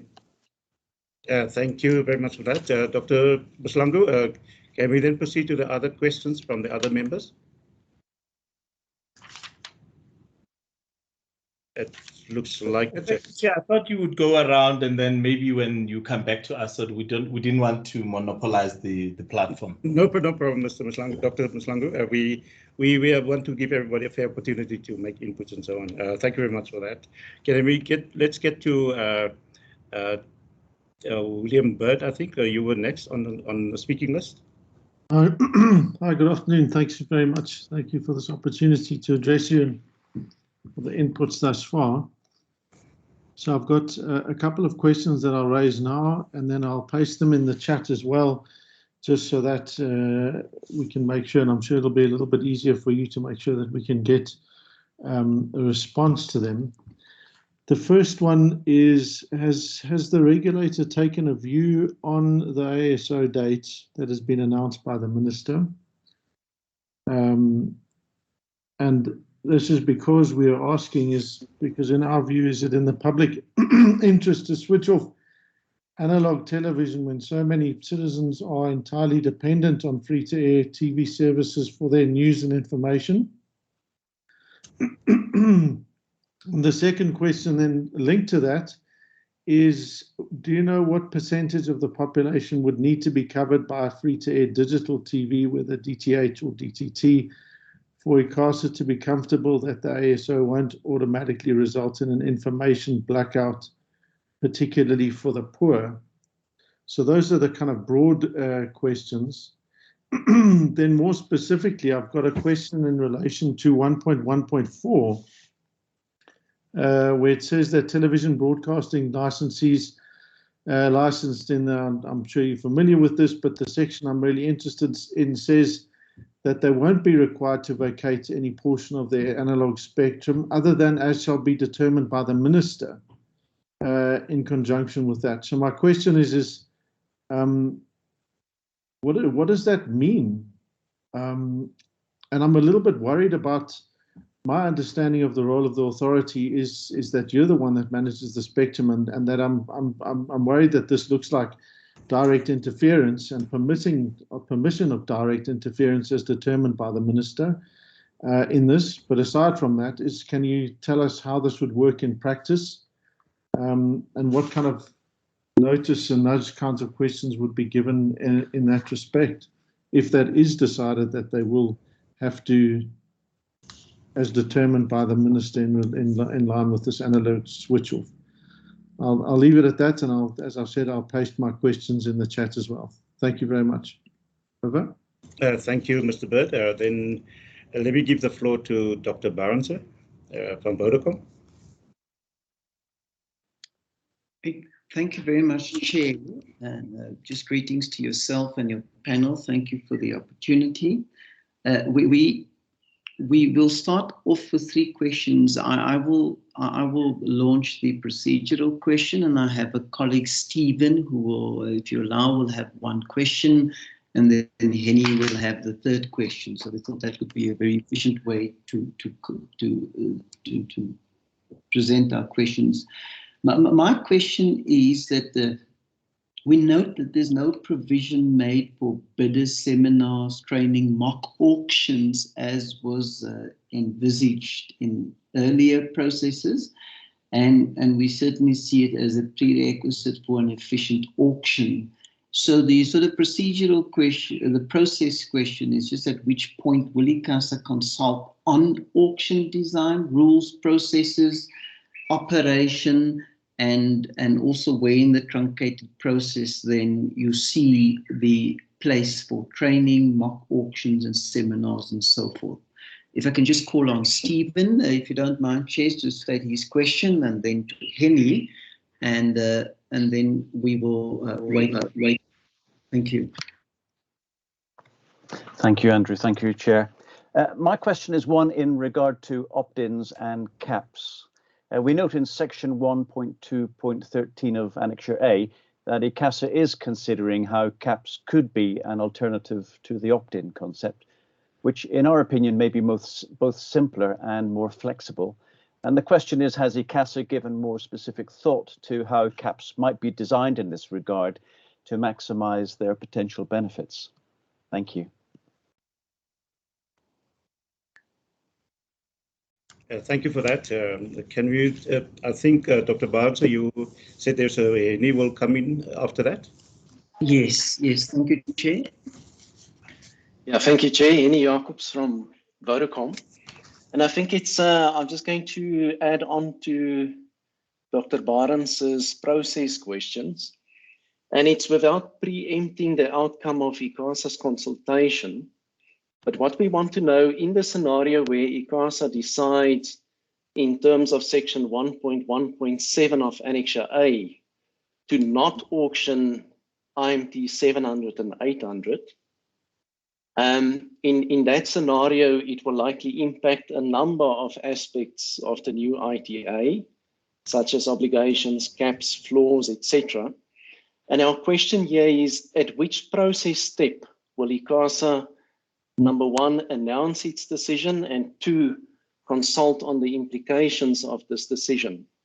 on all relevant aspects of both the IMT and the WOAN ITAs? And then linked to that, what are ICASA's initial views on whether it would still proceed with the auctioning of 2.6 and 3.5 in view of the increasing demand for data? And I think from our perspective, it may be even more pertinent or urgent given the temporary spectrum issue. And a third point related to that, how does ICASA envisage to alter the principles it envisages for the WOAN and spectrum to be set aside for it? And I think the second process question will be linked to the first one. In the scenario where ICASA decides to retain the principle of an opt-in round, from our perspective, visibility and consultation well in advance by all applicants on all matters pertaining to opt-in will be critical. And I think I did note an earlier question on that, but we just want to understand at which point ICASA will disclose and consult on the process by which it will adjudicate applications to opt-in, the specific lots on offer, the operation of the opt-in round, and also transition from the opt-in round to the main auction. Those are the questions for now. Thank you. Thank you very much, Vodacom. So the last person in this round will be Philippa Rafferty. If you can maybe raise your question, and then we will then go back to the previous speakers or speakers that already had the floor. Philippa, the floor is yours. Thank you. Hi, good afternoon, Chair, and to the committee. My questions follow on actually in what Mr. Bird has also put to you this afternoon. The first question that I have relates to 1.1.7 in the Information Memorandum, where it says that the above considerations take a view that the authority intends to auction the IMT 700 and 800 whilst the digital migration process is underway. Then it says the authority is also inclined as the second option to not auction the IMT 700 and 800 until such time that the digital migration process is concluded. I think, you know, we would like some clarity on this particular paragraph, which seems to be a bit contradictory. When you say, what do you mean? That you will then proceed with the auction prior to digital migration being complete? If so, why would you do this? And secondly, what reasons and circumstances would then incline ICASA to adopt the second option, which would be then to not auction the 700 and 800 bands until such time that digital migration is actually concluded? And then assuming that, you know, the second option is your alternative option, what are the factors and considerations that would then inform your decision to use that option for use? My second question then relating to that in the next way is to ask, when will the spectrum actually then be allocated to successful bidders so that they can commence operating? Would it be then before or after that digital migration process has been concluded? And my final question is then, on what basis are you now proceeding with the auction process with the 700 and 800 bands, which are still currently allocated to broadcasting? And my understanding is that the frequency plan has not yet changed. And I would just like some clarity on that as well. Thank you. Thank you very much, Philippa, for your questions and input. I think the colleagues will then address some of the questions, but I believe you will also make your input in writing to the authority. Let me first give the floor to our colleagues from ICASA. I see Phil, your hand is up since early on, and then Bethel Makola. We will come back to the other questions, starting with MTN again, Salsi, and I think Paul Yule. He can also come in and then obviously ask further questions on this. But let me first give the floor to Phil, and then I will go to Bethel and see Dr. Barnes' hand is up again. But Philemon, please take the floor. Yeah, thanks, Chair. I think we should make the stakeholders aware that this is a consultation process. I'm just going to make an example with the two options, in particular as to whether the 700 and 800 megahertz band should be left out of the licensing process or included. Chair, there's a question posed to the stakeholders to solicit their views in terms of that.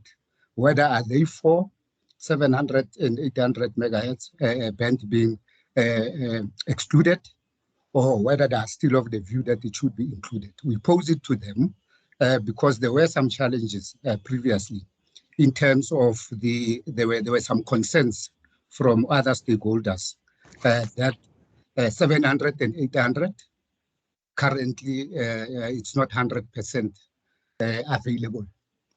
Therefore, it's premature for the authority to license that. So the purpose of this consultation is also to solicit those views, different views from the stakeholders where they stand, in order to assist the authority, ensuring that the auction is successful or this licensing process is successful. So it goes to the question that were raised by Ms. Rafeti. It's exactly the same thing. In terms of some of the questions or concerns were in terms of the availability or non-availability of 700 or 800 megahertz spectrum. And then some of the concerns came from the broadcasters themselves. So this is an opportunity to solicit those views upfront for consideration by the authority so that this process is successful. Chair. If I can also talk to a question from Mr. Willem Bed in terms of whether the authority has considered or factored the ASO dates that are supposed to be proclaimed by the minister. So what we can respond to this question is that is within the purview of the minister. We are aware that the minister currently with the DCDT, they are currently implementing a plan.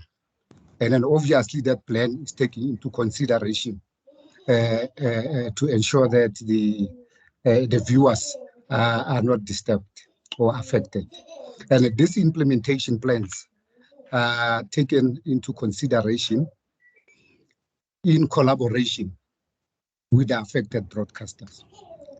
And then in terms of the DTH population coverage as to what population will ICASA be comfortable with. Technically, I can say that the DTH will cover almost more than 90%, if not 100% of the population. But that will be subject to the availability of set-top boxes, because this one is a satellite. So the coverage obviously will cover the whole country, but still that belongs under the purview of the minister. Thanks, Chair. My colleagues will add. Yes, thank you, Mr. Molefe, for that responses. But let me turn the floor to Mr. Makola. Bethiel, the floor is yours. Thank you, Chair. I will just give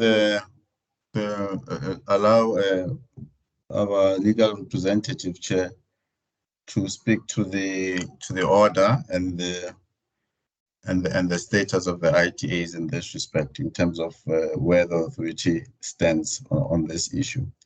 Busi?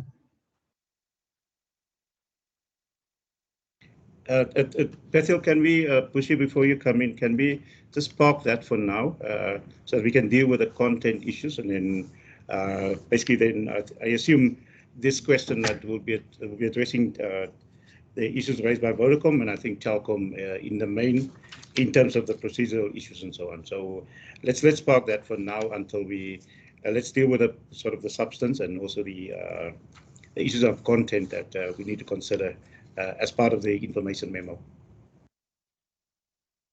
If that is fine with you, Bethiel, so we'll park that for but later. Yes, our legal colleagues will come in and they will. That is fine. That is fine, Chair. Thank you. Thank you very much for that, Bethiel. Can I then turn the floor to Mr. Makgotlo as part of ICASA's team? Mr. Makgotlo, the floor is yours. Oh, yes, yeah. Thank you very much, Chairperson. Thanks for the opportunity and thanks for the questions from Telkom and Vodacom. Yes, just to comment on the relationship between the analog switch off timelines and this licensing process. Just to indicate that this licensing process is aimed at facilitating and ensuring that network operators have the right of use of spectrum, even if immediately as practical as possible, even before the finalization of the analog switch off. This is to enable the operators to be able to plan systematically for their network rollout, having regard and having the license fully in their hands, while this process is being undertaken simultaneously. So the analog switch off is in the main relates to the deployment, but this process is mainly to give the right of use of the spectrum for network operators to be able to actually start planning the rollout immediately, having the spectrum in their hands. Let me just also comment on the issue around the draft ITA. The regulations, the radio frequency spectrum regulation did not anticipate or there is no provision. Mr. Makgotlo, sorry to interject. Can we get that question or that issue be dealt with the legal team as they respond to? There are a couple of issues that have been raised by the members or the participants on this particular aspect of the ITA. So let get the legal colleagues to respond to that particular item, if that's fine with you. No, that's in order, Chair. Thank you, Chair. Great. Thank you very much for that. Let me just see. I just want to get our colleagues to respond to some of the questions. It's important that we respond to the issues that was raised by the industry and the public, and we expect also these kind of issues and maybe some suggestions to assist the authority moving forward with this process. We all want the spectrum to be licensed as soon as possible, and the sooner we do this, the better. And then basically we can then look at other issues and so on. But yes, it's quite a complex situation. There are things that we want to expedite, we want to fast track and so on, because everybody since years back, I think the last time we issued spectrum, everybody was crying for more and more spectrum, and I think and we are at this point that we have to ensure that the spectrum needs to be licensed in the shortest space of time. Anything delayed will take us back. It will take the country back. So we need to ensure that everything is done expeditiously and also to ensure that the spectrum has been used effectively and efficiently as required by the law. Let me first turn the floor to Mr. Davis, Masinyane, and then Philemon after that. We will come back to the industry. I just want the colleagues to address the questions and possibly the comments that came from the members or the participants in this meeting. Davis, please, the floor is yours. Chair, can I go in just before Davis goes in? Just a quick request. As soon as one has made their comment, please lower your hand, because some of the hands remain there and it seems like they still want to say something. If you can deal with that. And again, Chair, it's 2 minutes before 3. We had said that we are going to break at 3 o'clock. So when Davis comes in, and let us be mindful of that fact. Thank you. Okay, great. Thank you very much, Paseka, for keeping us honest, and also we need a break at some point. But Davis, let me hear from you. Then I will give the floor to Philemon. I will come back to William Bird. I think Philippa, I'm not sure whether those are old hands, and also Paul. And we will also then turn the floor back to MTN, and I think Cell C that will ask for the floor. And I also note the hand from Patang. I think Patel is possibly the first time he will be speaking, so we will get back to him as soon as possible. But Davis, the floor is yours. Thank you, Chair. I want to respond to the questions that were raised in relation to the auction rules and also the mock auction and so forth. So the way we see the process is that before we can be able to say that a specific band is going to be part of the opt-in round or not, we need first to establish who are the qualified bidders. And those qualified bidders, do they meet the minimum spectrum portfolios or not? And if there are those that don't meet that portfolio, then we need to establish as to what the at a minimum the lots will be, the lots that are required to fulfill all of them. Obviously, the two must be successful out of that process, and that can only be done once the authority has assessed the applications that we have received, so that determination can be done. And in relation to the question to spectrum caps, you note that there is, an alternative options that the authority is putting forward for comments in relation to the spectrum, particularly in the 700 and 800. So in the next draft of the information memorandum, most of the the issues relating to spectrum caps will be more clearer in that, because we'll have solicited the inputs from the public as to which bands are going to be part of this process, having considered your inputs, and then establish the spectrum caps in that regard. The competition assessment that was published took a position that currently we have at least 4 operators in the market that are active, and then we're also going to introduce the WOM. So that was going to be making the active fifth player in the market. So the spectrum caps was set with that benchmark, but obviously the rules did not close out for any other operator to be part of this process. But I think competition assessment section of the competition assessment established that fact, and that's how we had established the spectrum caps. And the other question relates to the mock auction, and I think it is directly linked also to the auction rules as to when they are going to be provided.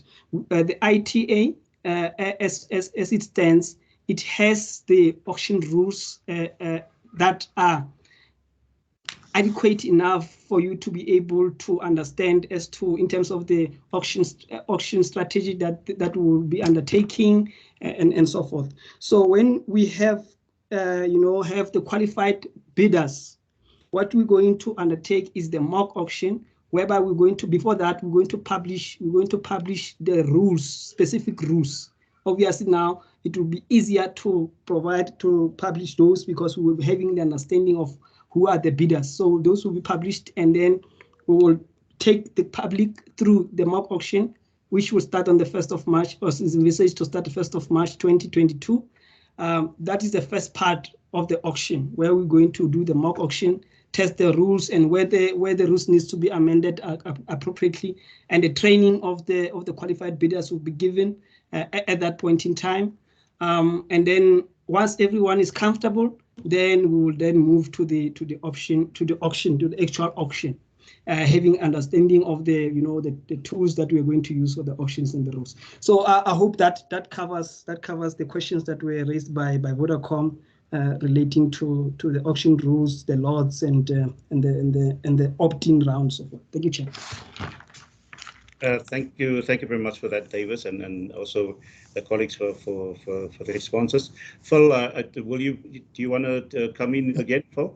No, Chair, I'm covered. I think David has provided that response to the opt-in scheme, so I'm covered. It's fine, Chair. Okay. Great, thank you very much, Phil. Members and colleagues and the participants in this meeting, I suggest that we break for 10 minutes now until 15:15. We'll come back with the and giving the floor to the other colleagues that did not speak yet. We will start with I think it will be Patang, and then I think William Bird, and then Philippa.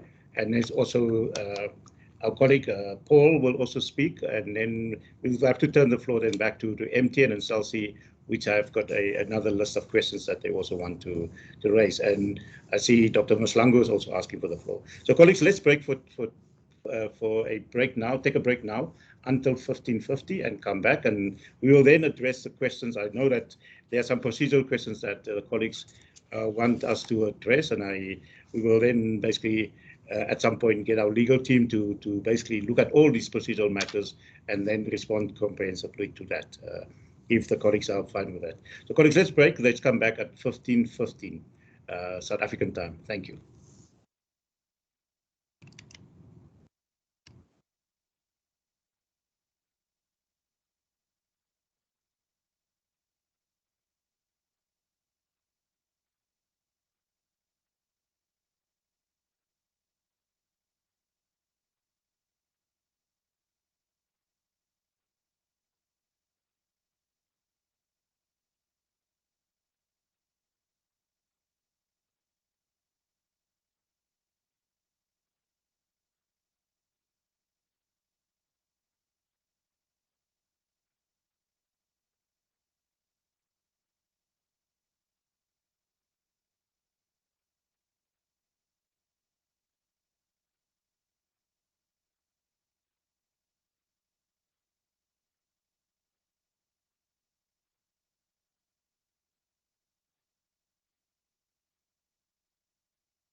Good afternoon and welcome back.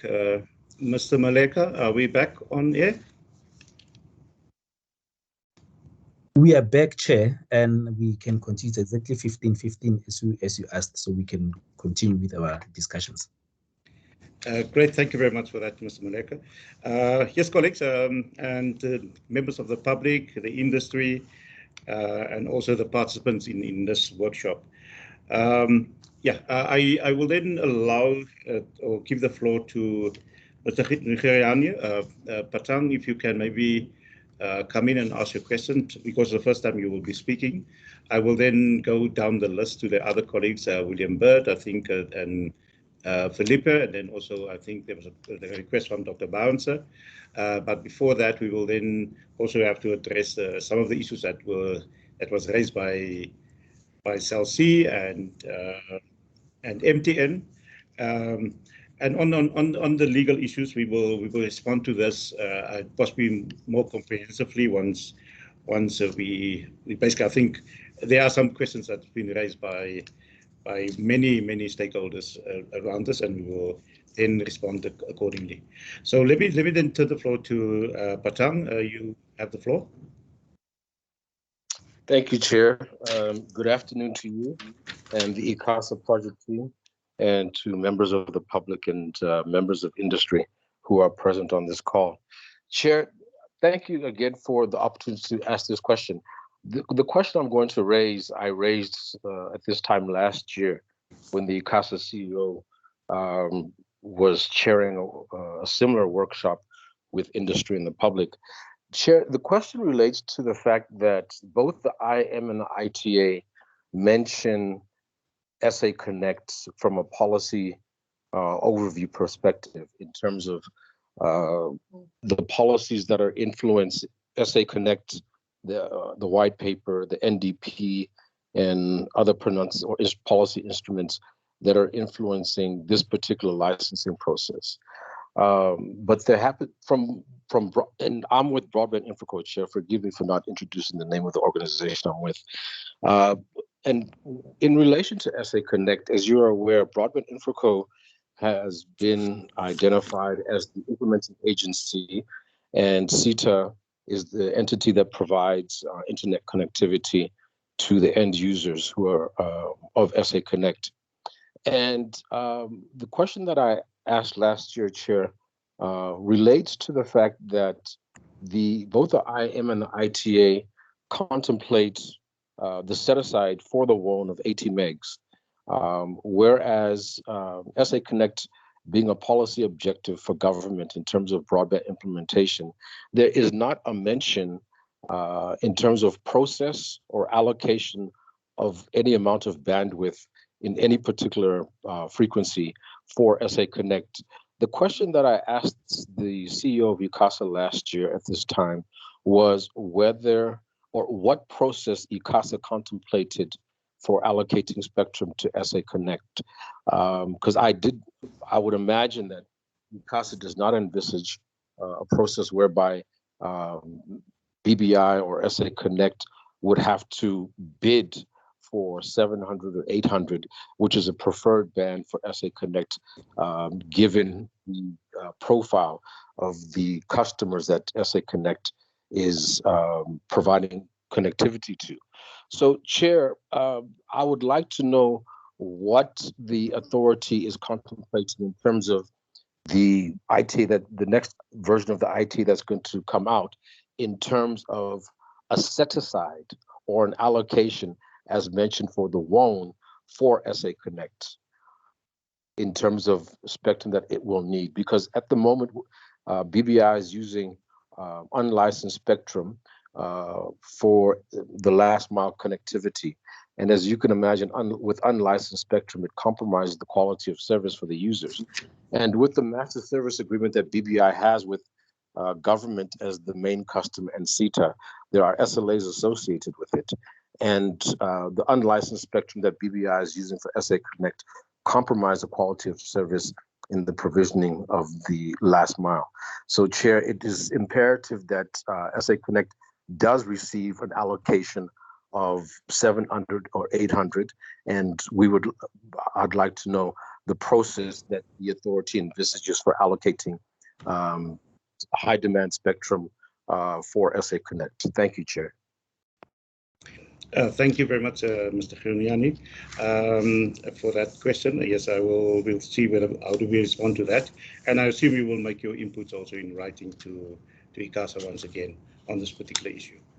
Let me turn the floor to Philippa. I think possibly that's a follow-up. We still have to attend to the other follow-ups on Cell C and MTN, but let's turn the floor to Philippa, and I think William is not on the call anymore.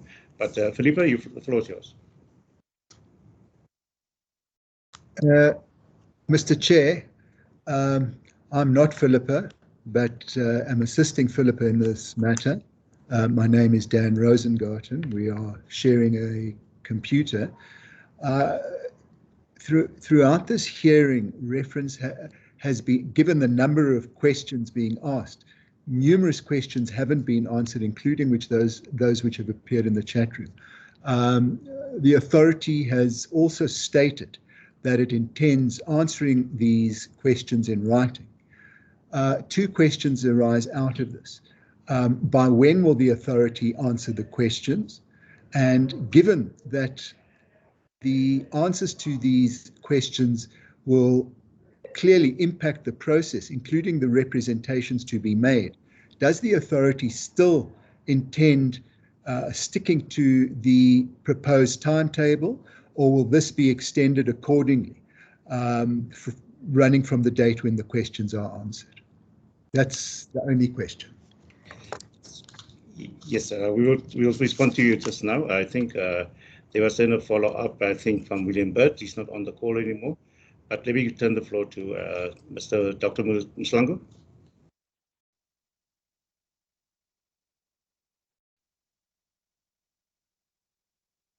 Very much for the opportunity.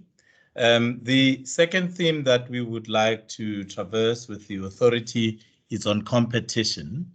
And in this regard, I'll be assisted by our Executive Head for Competition Regulation and Group Pricing, Ms. Lisa Zowabi.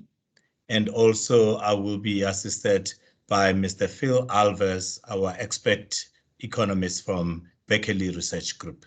So they will help us to deal with the questions of clarity, as it were, because we want to assist where we can, Chair. And to the extent necessary, we will also try and see if we cannot truncate our questions and put them in the way that is helpful to the authority.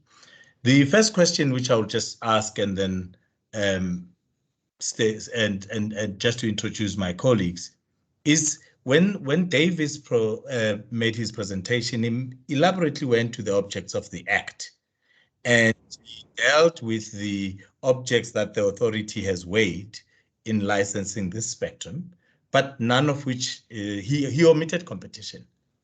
He omitted competition, but that competition is in section 2F of the objectives. So he selected all of these ones. Then to us, what we want to understand is whether that's an oversight or whether there's an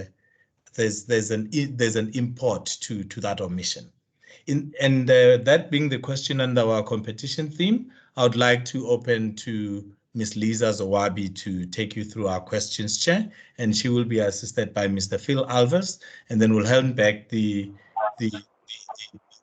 platform back to you. But we still have questions on the mechanics of the auction, of the licensing.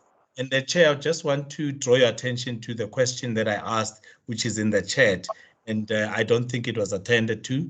But that, knowing that we have been ordered to restart the process anew, that question to you is ICASA, and knowing that we are all in a hurry to have this spectrum in our hands, does ICASA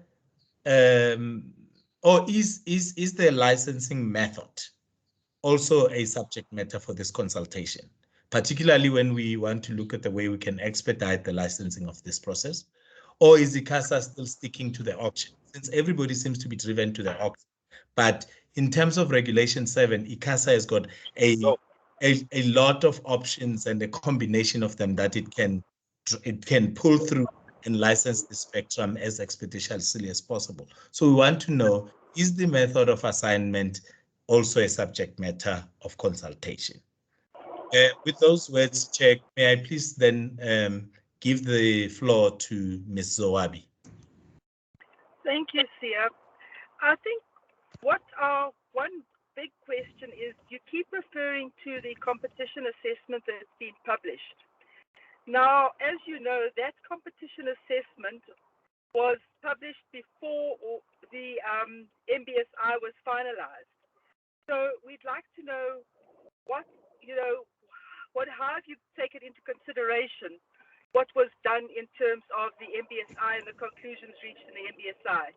And that's why, I don't think it'll be good to just take a shortcut and go through that without considering what the current status is and what the findings of the MBSI were.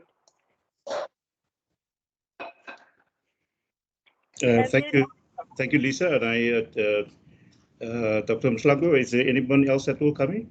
Yes, Chair. I think Lisa was still on the floor, but maybe to assist there, Chair, the next question that she was going to go to was this competition assessment. There were queries about it in the court hearing. Its credibility was placed in issue. Its reliability was placed in issue. Therefore, the question is the authority going to consult on that competition assessment, particularly the analysis, the conclusions drawn, and their correctness? Because we have, as you may have read in our papers, we even submitted some proof points on why we think the document is not worthy the paper it is written on. So we want to know if it is open for consultation, Chair. That's the question that I think Lisa also wanted to go to. But I would like to then move this, Chair, to Mr. Phil Alves, who has a number of questions that he wants to canvass with the authority. Dr. Mslango, I think let's stop the questions for now. We'll come back to you if there's time. I think we need to. There's a lot of hands in. No problem, Chairperson, no problem. And I'm sure you will make your inputs to the authority on these issues that you just raised. And more comprehensively, and I think, but the colleagues will attempt to respond to you on the issues that you raised. But let me turn the floor to, I think it was, there's another person on the call, I'm not sure. Dr. Barnes, I think you were asking for the floor, but then I'll come back to... Let me help you, Chair. Oh, yeah, I'm trying to figure out Chair. Next on in the list. Paseka, please go ahead. The next name on the line is Tom Kondweni, just before Dr. Barnes there, according to my screen here. So Tom Kondweni can go ahead. Okay, please. No. Thank you, Paseka, for that. No, thank you very much, Paseka. My name is Tom Kondweni from the ICT SMME Chamber. My comment, not a question, because the question that I was going to ask was answered in that the IIM is not linked to the digital migration.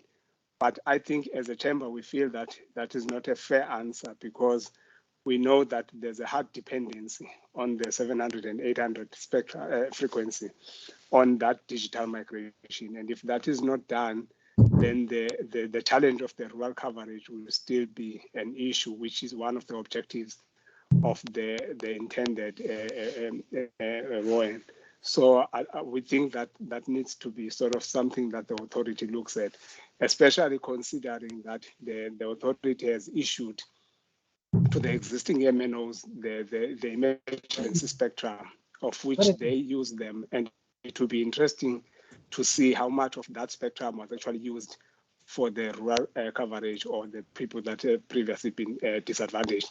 So that was just a comment that we wanted to raise around the issue of the digital migration. Thank you very much. Thank you very much, and my apologies for missing your name on the list. Can I then turn the floor to Dr. Barnes, I think? Paseka, you will assist me? No, that's correct, Chair. That's correct. Thank you very much, Chair. Thank you very much, Paseka. Chair, we are getting close to the point where we are probably close to repeating or have questions of similar nature. But I'd just like to call on Yulia and James from our team. They just have one question each, Chair, if you will indulge us. Thank you. Hello, Yulia Kosik from Frontier Economics. I'd like to ask a question about the auction design and whether ICASA and your advisors had the opportunity to consider how to resolve issues around the 800 coverage obligation lot 9, and in particular that lot is given the same number of eligibility points as smaller lots in 700 and 800. And that means that bidders will be restricted in their ability to switch between the coverage obligation lot and the other lots. So whether you'll be able to kind of address this point. And the second one is that the coverage obligation lot, the coverage obligation itself is very stringent relative to the price attached to this lot, which could lead to the lot being unsold. Again, it would be great to get your views on this. Thank you for that. Dr. B, is that your last one, or was there another question? James, Chair, thank you. Okay, thank you. Thank you, Chair. Thank you, Andrea. So James Bellis, also with Frontier and part of the Vodacom team here. So I think if I understood one of your answers earlier on correctly, you said that in our response to the IM, we should highlight how we believe competition has developed since the competition assessment was conducted. Now, obviously, I think ICASA will be aware of how the findings from the market review, so the MBSI findings, differ, and indeed itself be aware of how the market has developed since the competition assessment was written. So I was wondering if you could perhaps set out your thinking on how you would reflect those differences in the ITA that you will publish in December, and also what you would find helpful from respondents in terms of what you would find helpful for them to comment on in their responses to this current IM. That's it. So thank you, and thanks, Andrew. Okay, thank you, welcome. So I will turn the floor back to, I will take some questions now. I will turn the floor back to MTN, and then I'll come back to CELC. MTN, you said earlier on that you have some more questions. Yes, thank you, Chair. Yeah, we have some few questions, and we will be very brief because I think most of the colleagues have asked, or some questions are answered by the panel. Chair, I just also want to reflect quickly on the question of process. We see the timetable here, and I omitted it in my earlier comment, that Telkom has dealt on it, and I think others as well. In the past ITA, we were at pains pointing to ICASA that, MTN would like to see a draft ITA before we see the final one. And the reason for that was we didn't want to see any surprises. And Chair, I'm sure everyone on the call will know that if the draft ITA was published, I don't think that we will have been, I think this licensing process will be over by now. So the question here is, why is ICASA not inclined not to publish the draft ITA for comment? Is it a regulation process, and what is it? Going for further with my other questions, so,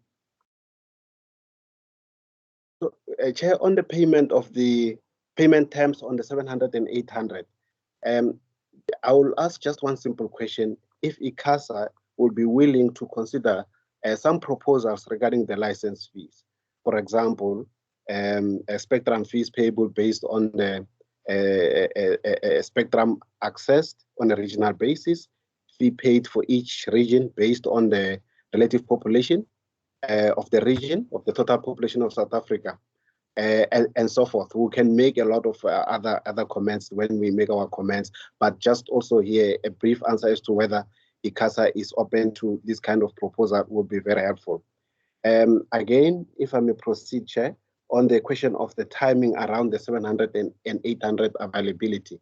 And here I'm proceeding on the basis of the fact the ITA will be amended. well, I know that your legal team will answer the procedural questions asked by Telkom later on. But if we proceed on the basis that the ITA will proceed as amended, we already have a reserve price there for all the laws that have been outlined on the previous ITA. Now, having reviewed this and what happened in the last in the last 10 months, the court processes, litigation, and others, right? One of the contentions was this availability of the 700 and 800, and we have demonstrated in our rollout that some of these bands are not usable at all. You can't even roll out anything on them, but others you can. So now the question is, how did, when ICASA determined the reserve price for the 700 and 800 without knowing the date of availability, how did that price come into being? Because what we know is that the availability has an impact on the capex as well as the spectrum value for such spectrum. So really, if you can provide clarity as to how did the ICASA process in determining this when we knew in the past 10 months that the spectrum is difficult to use in most cases. Lastly, Chair. Moses, can I just, because we need to give everybody a fair opportunity to come in. You can, if there's time, we'll come back to the other questions. Thank you. Okay, thank you. Let me turn the floor to Temba Piri from Chelsea. Chairperson, thank you for the opportunity. And Chair, I think we take the message that the authority is inviting in this process us to make substantive input. On the outset, Chair, as I outlined earlier, we have a serious concern about the understanding of the opt-in rounds. We do take note of the clarification provided by Mr. Musaunyan, and assure you, Chair, that we will make a substantive input on that, in particular, how we think the process could be enhanced to ensure fairness and a fair process that is conducive for this licensing. The second issue, Chair, relates to this competition assessment matter. Chair, I want to put it to you that you have assessed properly that there are operators or licensees in the market who are not actually adequately licensed. SLC is one of them. And we are extremely concerned, Chair, that this is an opportunity to correct some of these challenges which would have been experienced in the previous licensing rounds. And making a point, Chair, as well, that it's important that licensees are provided with cleaner spectrum in order to provide quality services on those bands, and that is not helpful to have some parties being licensed spectrum which is not usable. So we want to encourage you, Chairperson, and the authority to make clear on your objectives to guarantee a future provisioning of ICT services based on spectrum licensed by yourselves and whilst encouraging fair and open competition in the market in terms of the objectives of the ECA. So in this, we submit that we will also be making this point in writing to you so that this point is fairly captured. We do not think that matters which are closed in some processes should be imposed into this process, and that this process we should try and run it in a manner that is comfortable for all stakeholders. The third point, Chair, before I call my esteemed colleague Harish Kasipsat to make a submission as well, is that the issue of the amendment in relation to the already submitted applications, we think that you need to make clear there how that process will work and what will be permitted and what will not be permitted. Even if you decide that you will make these remarks or provisions in the revised ITA which you will issue. But for regulatory purposes and input, I think it is fair that we also implore you to consider issuing a draft ITA in the interest of a fair regulatory process which is comfortable for all, and we make that submission. At this point, I would like to call Mr. Harris Kashyap to please make a one input check, only one input, if you could indulge us, please. Please proceed. Thank you, Timber. Good afternoon, Councillor Zimri, committee members. The one question we just add is just in addition to what has been spoken about earlier, with regards to the digital migration process. So the question is related to, in terms of 1.16, where the authority states that prospective winners of the bands shall coordinate with the television broadcasting services licensees before utilizing the spectrum to ensure that television broadcasting services are protected in accordance with transitional arrangements during the digital migration period. So the questions we have is, what form does the authority envisage this coordination should take place? How will the interference be determined? And in the event of conflicting views on the level of interference between the broadcasters and the mobile operators, what is the backstop? And then what prevents the broadcasters from stating that spectrum cannot be used by mobile operators in certain areas due to the concerns over interference?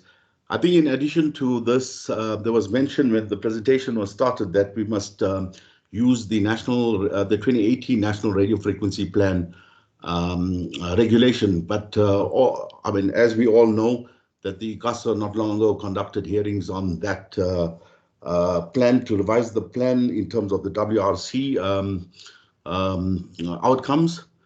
Now it's, so are we taking that into consideration as well? That's where these questions are arising from. Are we going to be working off the 2018 National Radio Frequency Plan or a new plan that may be published soon in terms of the engagements that we just had lately? Thank you, Celsi. Timba, is that the last input? Sorry, Chair. We would also, Chair, just make a point on the issue of the broadband fixed wireless access calculation caps, spectrum caps.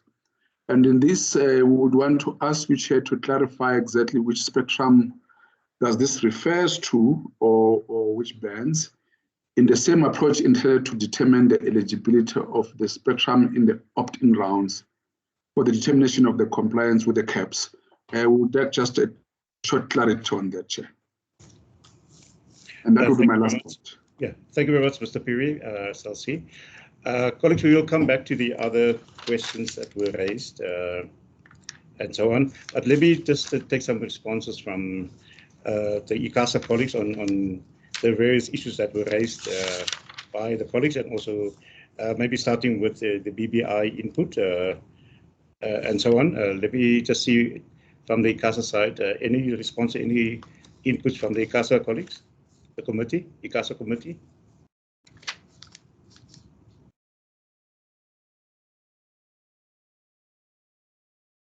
Councillor Dota, please go ahead.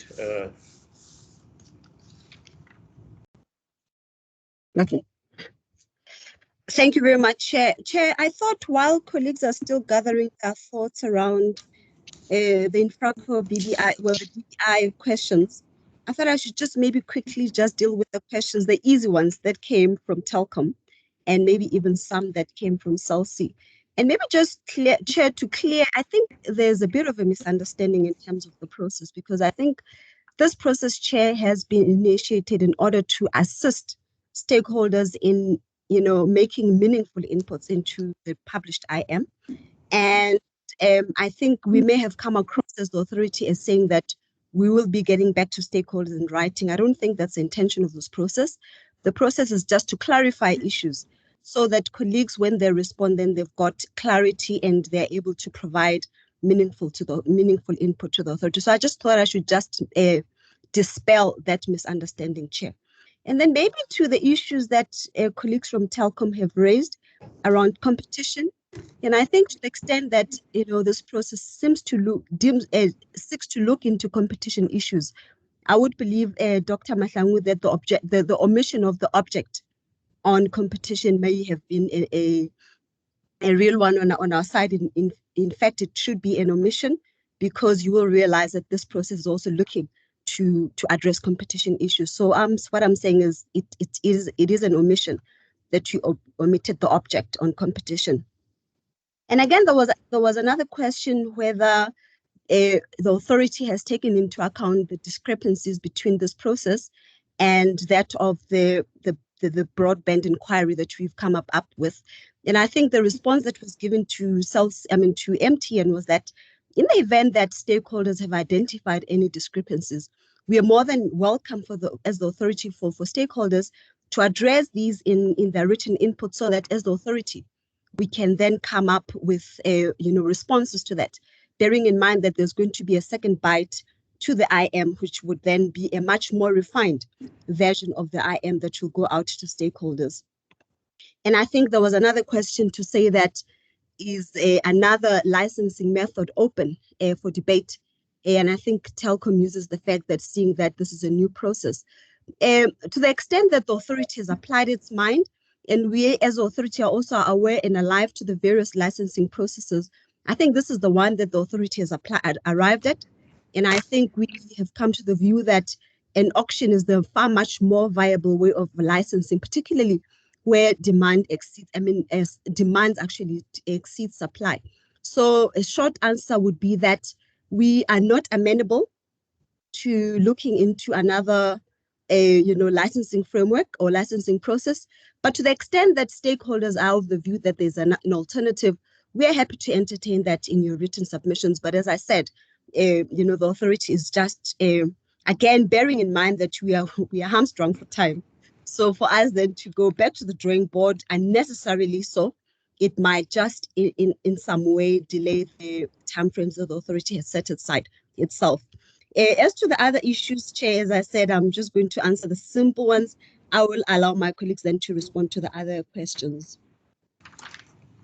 Thank you, Councillor, and thank you for that input and points of clarification. Can I then turn the floor to Davis? Davis, the floor is yours, and then I will then also go back to Phil. Davis, please go ahead. Yes, thank you very much, Chair. Chair, maybe just to expand on what Councillor said in relation to the auction, the method of licensing.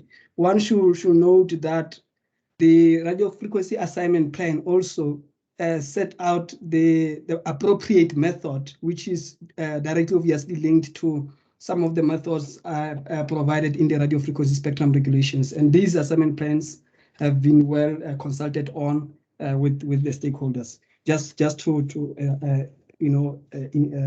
advance inputs on that regard. So, Chair, the competition assessment, as provided in the reasons document, is also subject to consultation. So, if there are certain elements within the competition assessment that may be deemed ill, those can since be, corrected by the inputs that we will receive, and also, that will also be visible in the second consultation process or the second information memorandum that the authority will publish. So we urge stakeholders in this regard to also engage the competition assessment so that we can hear them on their inputs as to which aspects are not well covered and so forth. Chair, I also want to respond to the question relating to the draft ITA. I won't get into the legality of it, but I just want to frame one's mind as to how one can view this process that we're currently embarking on. So we have the baseline of the documents that I've outlined in the presentation. And one of those is the ITA. So I think when one reads this information memorandum, you can see it's just 17 pages. It rather calls in those documents for as a starting point going forward in the ITA that will be published in December. So we have already have the understanding of, like the question was raised regarding the eligibility, the auction rules and so forth. We have already have the baseline on that. We are building from that so that we can address certain elements that were not of satisfactory to the stakeholders. But one needs also to understand that the authority has to balance different views in this matter. So we have the baseline, and we have this document that we are workshopping you on. And once we get the public representation, we will advance to the next stage of closer to the ITA, whereby I think the second information memorandum will be much more clearer on the aspects or the decisions that the authority will take in relation to the invitation to apply. So it should not be a picture that is far from the ITA in the second consultation process. So that's how one needs to frame this process, that we are in the consulting with an understanding of the baseline work that is already being done. The other question that was I think other things have been addressed, Chair. Maybe the issue that was asked also in relation to the SA Connect. I think one needs to understand that the authority in this process, as per also the pre-qualification criteria as set out in the ITA, that we are licensing a spectrum, and for you to be able to acquire spectrum, you need the IECNS license. So those that they are called into this process are those that have the IECNS license,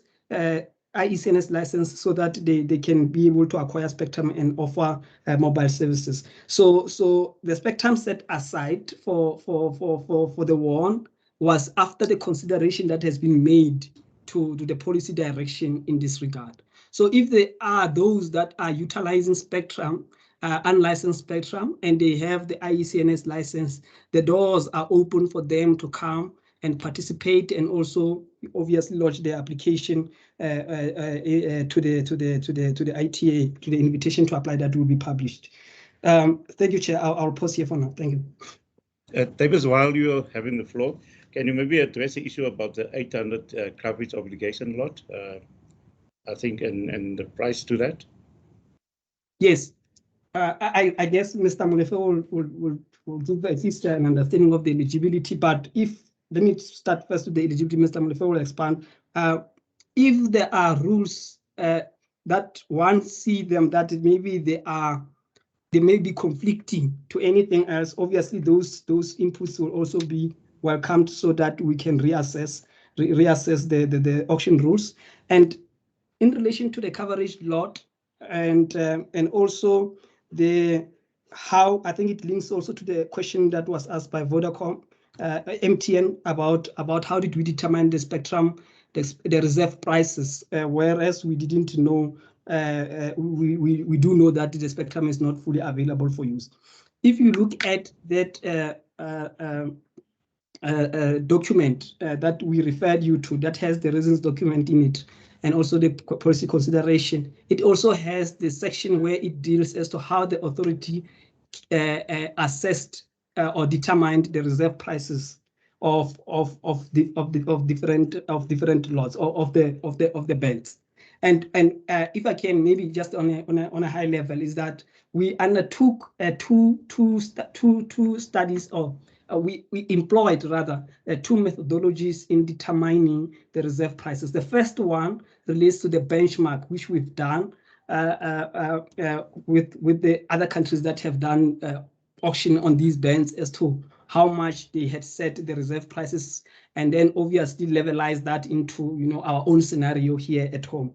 And then the second one, we used the avoided cost model to determine as to how much added value an operator can retrieve from the spectrum and set out the reserve prices.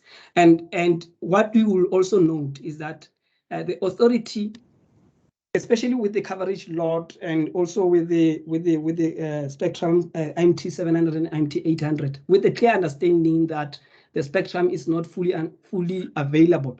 We have added an extreme discounts on the reserve prices themselves. I urge you to look into the last part of that document so that you can at least appreciate the input. So we have added the discount on the IMT 700 and IMT 800 to take into consideration, obviously, that the spectrum is not rather fully available for use or for the implementation of the network.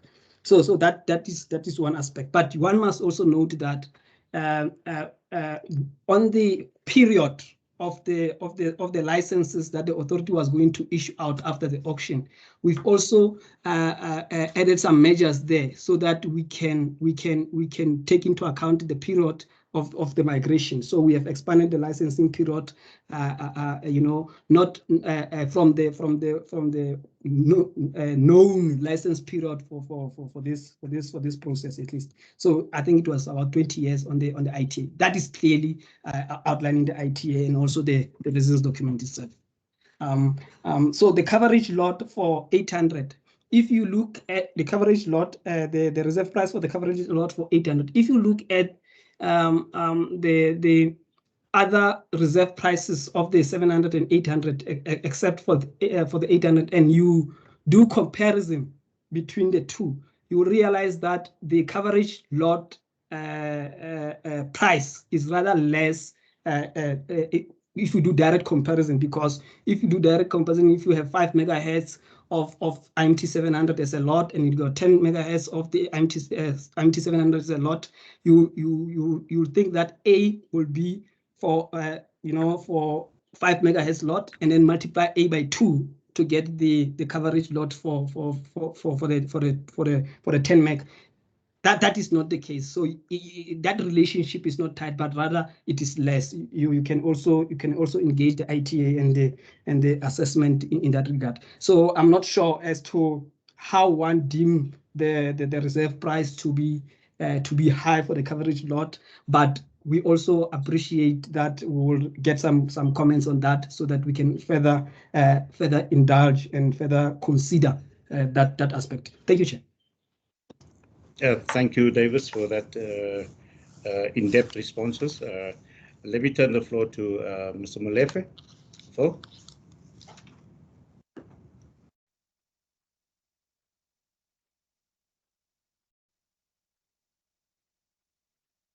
Philemon Molefe?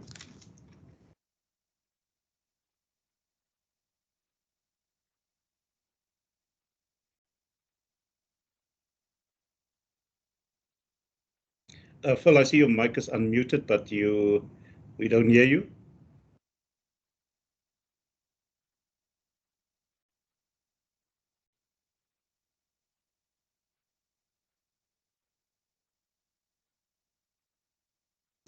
Councillor Glotta, please go ahead.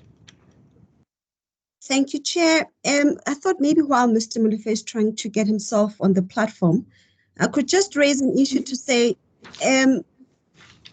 Telkom rightfully points out that in its court papers, it had proposed that the ITA be published for comment.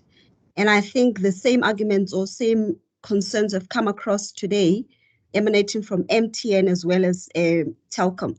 And to the best of my remembrance, and I think colleagues will correct me here, but having had a look at regulations and as well as the legislation, I'm not so sure where this requirement or request for stakeholders is coming from. And I would maybe request, Chair, in the addresses that the stakeholders make to the authority, they could just advise on the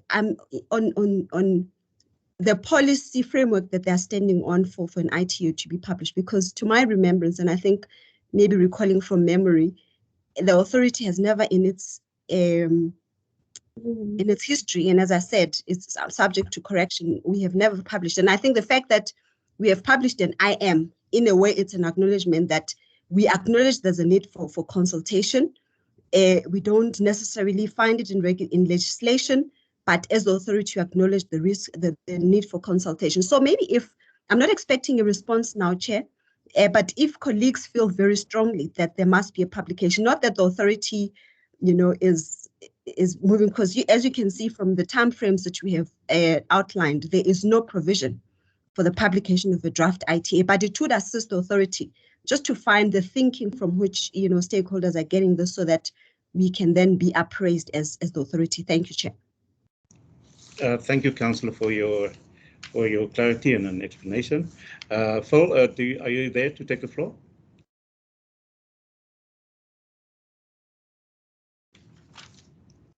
Chair, but I think we managed to cover most of the questions, including the eligibility one that I thought he will be able to expand on if he's got some challenges. Thank you. Okay, great. Thank you. Colleagues, I think you can see there are some similar issues that the participants are raising, which are sort of a common thread in some respects, and so on. And then once again, I said in terms of the process questions that were asked early on, we will respond to that in due time. We just want to get through the content matters that we can deal with, and also then get the colleagues on the call to respond to that. Phil, if you're not back on the floor yet or in the meeting yet, let's proceed then to Mr. Maleka. I think if you allow me just to give me some sense of who's next on the speakers list. I saw there are some comments also on the chat box, if I'm not mistaken. If you maybe just give us the next speaker that from the industry, if you can give us the next speaker. Through you, Chair. I think you missed my hand. I just need to. My apologies, Bethel. Sorry, but the list is getting longer and longer. So my apologies. Please go ahead, Bethel. Thank you, Chair. I just wanted to add on Councillor Klosha's comment now. So I think it will be important to get an understanding from the stakeholders to say, in what way is the information memorandum not adequate? Because the information memorandum is basically intended to indicate those issues that are pertinent to the authority, that the authority wants to include in the ITA, and hence this consultation to say with respect to perhaps a universal access, this is what the authority is thinking, and so forth. So perhaps if we can just get that clarity to say, as much as we can see your information memorandum is dealing with these particular issues, but this is the issue that we have, and this is what we have a problem with, to say it is inadequate in this respect. Thank you, Chair. Thank you very much for that, Bethel, for that clarification. Mr. Maleka, can I turn the floor to you again? Yes, Chair. The next person on my screen is Mr. Paul Hajul. Okay. Yes, I see, Paul, you've got two devices in the meeting. I'm not sure which one you're using. Speaking from the one, I'll drop the hand on both, Mr. Chair. Mr. Chair, it's a really interesting day when Telkom and I are entirely on the same page. That generally should mean that the authority is up to no good. I'm in whole agreement with Telkom. The question that I keep coming back to, and that the authority just keeps seeming to want to evade, is if we are going to be accepting that this information memorandum represents a decision taken by the authority to devise a complicated auction scheme on the basis of a competition analysis performed by the authority, then we have to accept that the authority is assuming that that competition analysis that they performed is not legally suspect. And the legal credibility of that information, of that competition analysis, was in fact questioned in the court proceedings. So if the court proceedings are understood by the authority in one particular way, then what the authority is embarking on is a waste of time. And the problem isn't that wasting our time today or wasting our time next week or anything like that. It's the fact that in 2020, exactly the same problems sort of arose of the authority jumping ahead of its powers and jumping ahead of proper process, stating in public that come hell or high water, the spectrum will be auctioned and that the concerns about the process are overblown and so on. Matter goes back to court. The authority gets interdicted again, as it was in 2016, and this is going to continue ad infinitum. So the question really is, therefore, has the authority properly considered in a way that is not going to be thrown out by court its administrative decisions as to how to frame the auction, as to how to take that step? And if it has done so, why has it not announced what is in the ITA? Because it is not possible to comment on the contents of an ITA if you do not have the contents of the ITA. So this information memorandum is putting the parties at a considerable disadvantage and just increases the risk of litigation. So those are the two questions that come down to it. My plea to the authority is to please stop wasting time by embarking on processes that are going to end up in court and are going to end up being thrown out and are going to continue to delay the handover of spectrum. None of my colleagues, nobody else on this call, I think, has corporate backers that will allow them to say what I'm about to ask. And that is quite simply, authority, please stop fucking up. The sooner the public can get their hands on the spectrum through the operators in a proper manner, the sooner this problem goes away.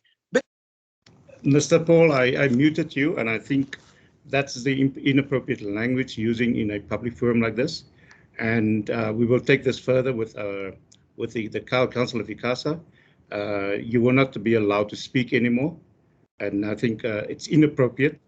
And hopefully you will understand that. And you are ejected from the meeting. Thank you.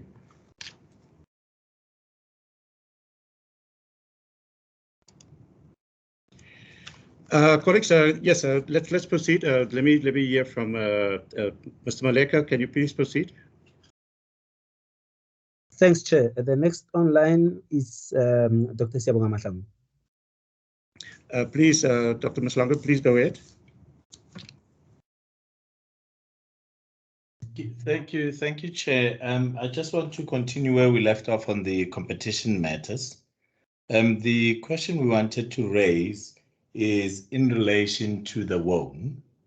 So we wanted to understand what the authority's view of the WOAN is, because from the way it's framed, insofar as you consider the context of competition, it's framed as if the authority intends another operator.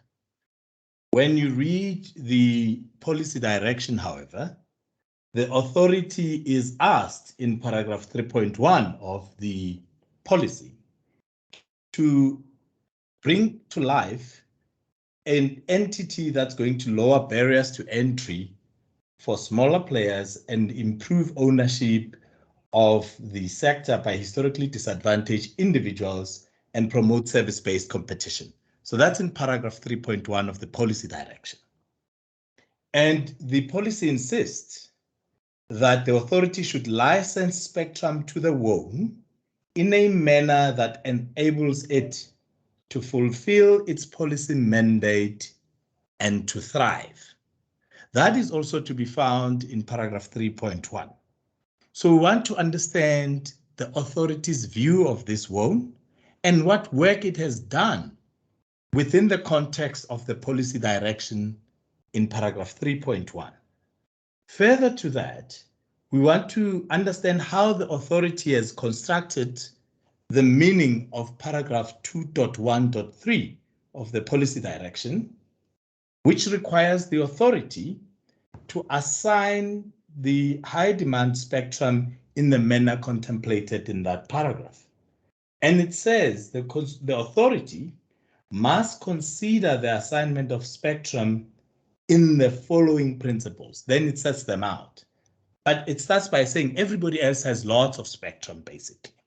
That's paragraph 2.1. Because the 80 megahertz that you're giving us is based on this Ofcom theory that the authority relies on.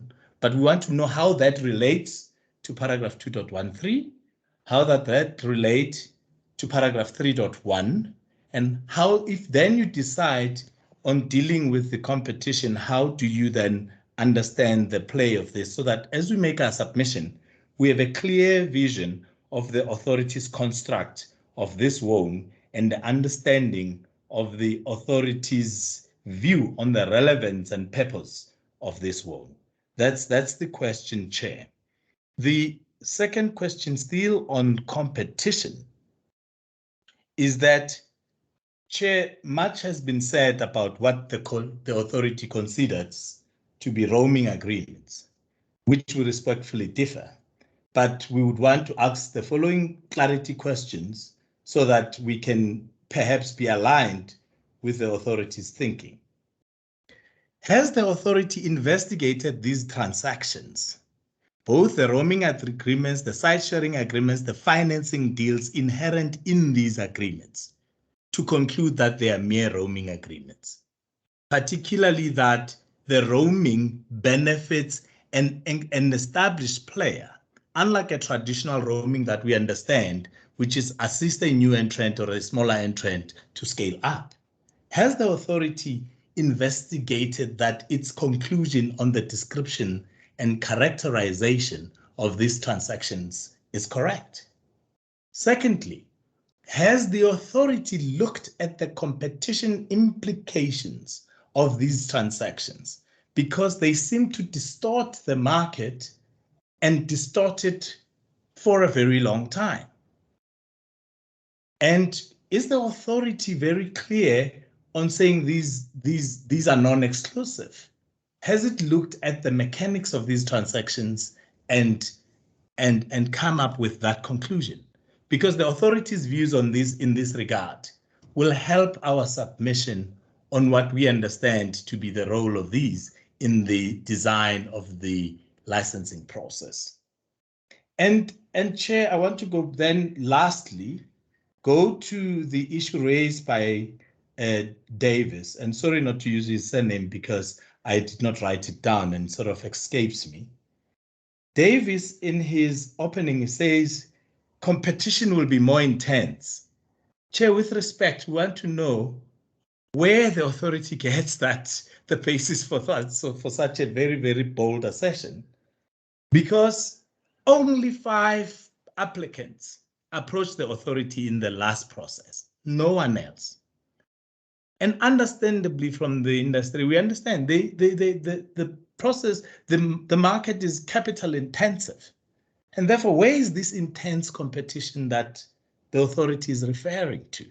If that is shared, it will also help us understand the authority's view on the assessment of the competition implications of the licensing of this spectrum. And lastly, Chair, I just did not get what Councillor Kocha was saying. Is Councillor Kocha saying, despite the fact that this is step 1 of the licensing process, that the authority is not going to consult on the licensing method? Is that the view of the authority? Because then we will then understand how we should approach the rest of the submission at the end of the month. Thank you, Chair. Thank you, Dr. Muslangu. Yes, just on that last point, I mean, if you do as normal, you will make your input, and if you do have views on certain things, how do we, the authority, need to approach certain things? You're all welcome to make your inputs on the process and so on. I think that that is quite clear, and that is in any other process where which authority embark on. You are quite sort of open to make any inputs to the authority based on what process we're following and so on. Yes, but I think the issue that raised by Councillor Kocha was definitely I think in real terms, the most preferred way to deal with licensing this spectrum is in terms of what was agreed upon and also then in the context of the radio frequency assignment plans and so on. But you're open to give us further comments in that respect. But Paseka, let me hear from who's next in line. We will go up to Salsi, and then I see Councillor Dimakatsu Kocha is raising her hand. Councillor, please let me first thank you before I get to the others? No, Chair, my hand is not up. Thank you. But I'm Oh. glad that you have been able to address the question that was posed towards me by Telkom. Thank you, Chair. Oh, thank you. Let me just hear from Paseka, who's next in line for speaking. Chair, there was no hand. Okay, no, there's a hand now from Moses Mashisani from MTN. Okay, but there were 4 hands before that, or 3 hands. Moses' hands just came in now, or was it an earlier hand that came up earlier? No, there are no further hands, Chair, as far as my screen is concerned. Oh, I see another. I see Philippa, and I see Dr. Barnes, Temba Piri, and then Moses on my screen. Davis, can you just confirm that? Yes, I can confirm that there's only 1 hand, Chair, from MTN. Thank you. Okay, let me just renew my screen. Okay, I see. Great. Yeah, let me then give the floor to MTN. My apologies, Mr. Malek. I think my screen was not renewed. Can you please go ahead, Moses? Thank you, Chair. I'm saying this being afraid to monopolize the platform. Don't want to do that. Just the last question, as I was stopped before, following your direction. Chair, the issue of opt-in, and I think we were happy to read in the information memorandum that the authority is inclined to do away with this opt-in process. Chair, I will think that, you know, it would be actually the best idea to do away with the completely discard this opt-in process. And if you allow me just 2 seconds to explain why it is so. You see, the opt-in round created an interpretation nightmare in the previous ITA. I'm not sure that we want to get those kind of nightmares again, where some of the delays were attributed to this opt-in round. And we really don't believe that ICASA at this stage, it will find a balanced interpretation approach, which will make the next ITA round go uncontested, because it is just really seriously impossible.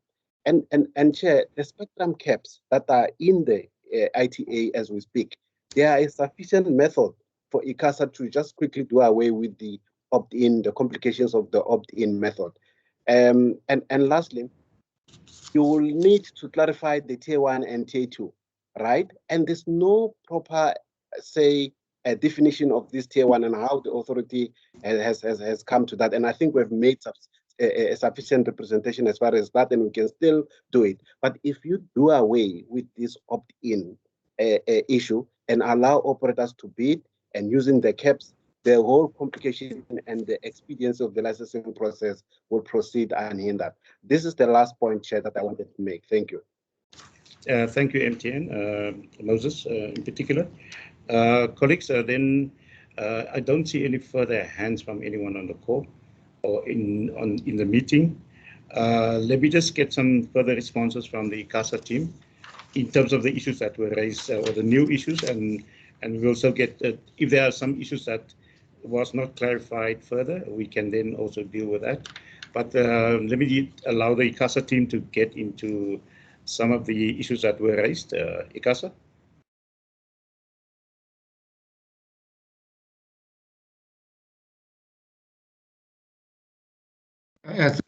Can you hear me, Chair? Yes, Paul, we can hear you now, but I didn't see your hand, but please go ahead. Yeah, earlier on I had some connectivity challenges. I think it goes without saying that really we need to expedite this process of licensing this high demand spectrum, so that we don't experience these challenges.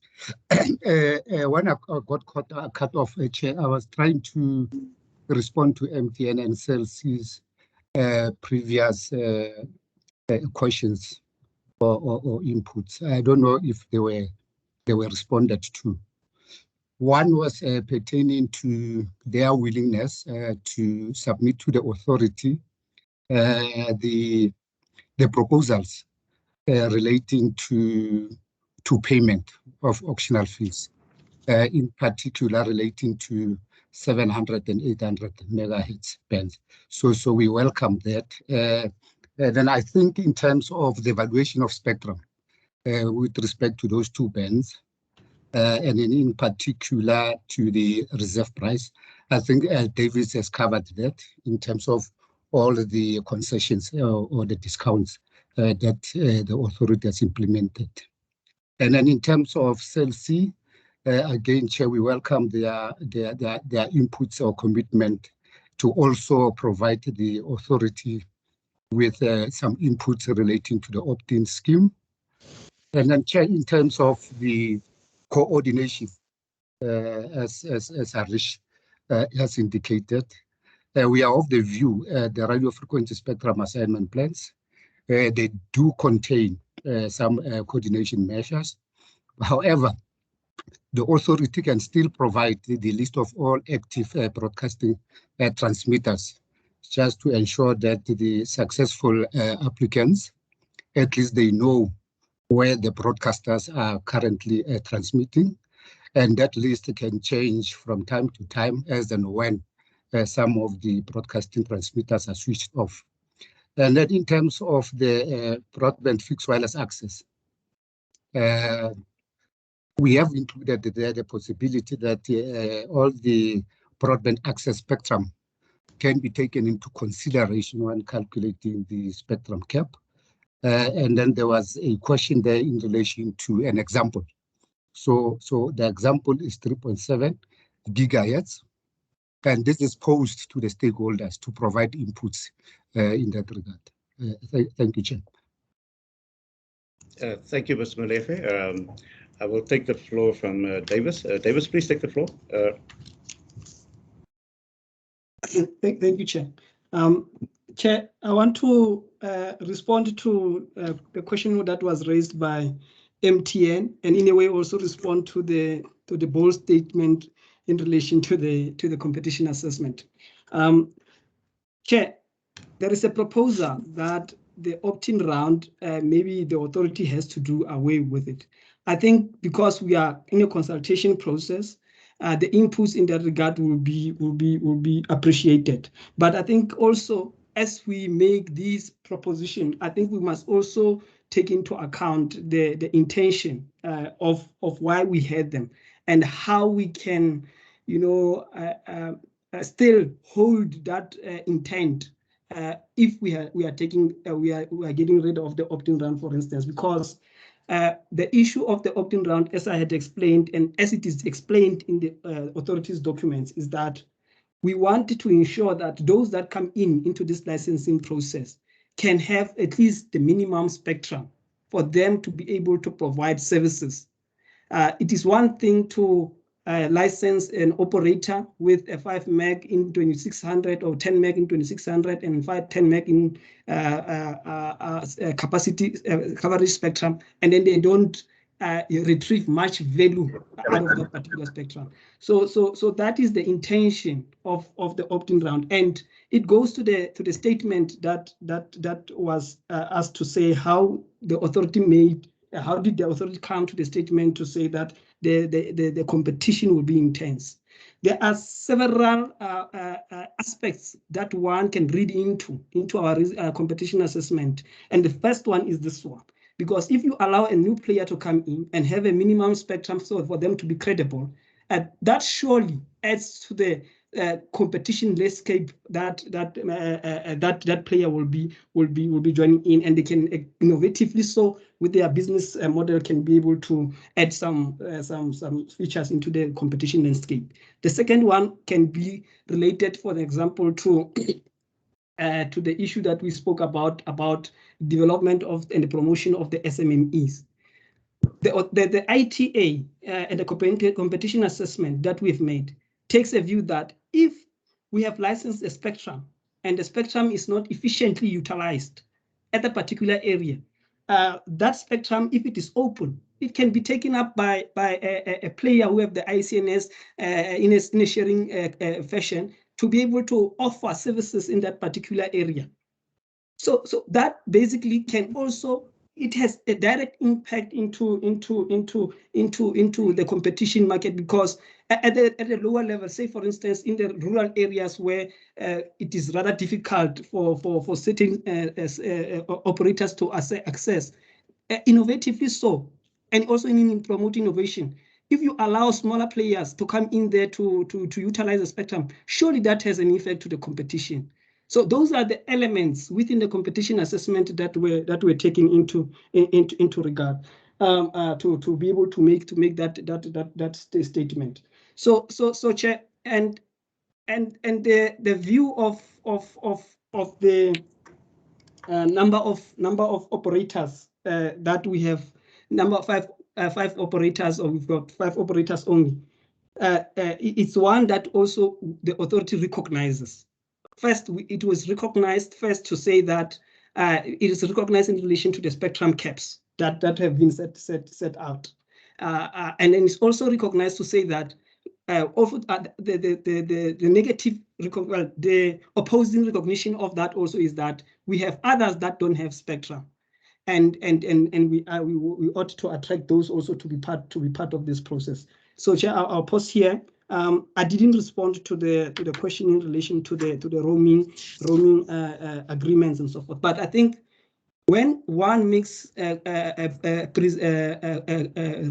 representation in this regard, I think we need to also assist each other as to if the authority will be inclined to use roaming arrangements as a way to improve in relation to the spectrum caps. How can that be dealt with, taking into account the position of the authority in relation to the roaming arrangements and their validity period? So I think we will welcome the comments as to or the proposal in that regard, so that decisions can be made. Thank you, Chair.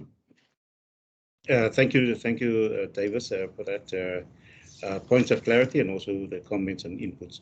Let me hear from Mr. Mokgotlo. Please proceed. Yeah, thank you very much, Professor. I'll just be brief with regards to whether the authority is open to a different licensing process. Mr. Mokgotlo, indicate that the licensing process. Mr. Mokgotlo, you are disappearing. I'm not sure whether everybody can hear you. Hello, yes. I'm not sure whether you can speak closer to the microphone or.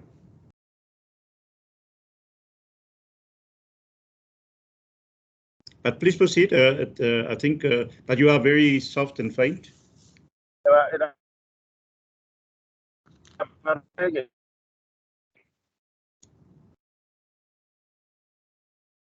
Mr. Mokgotlo, I suggest that you look at your. Can you hear me now?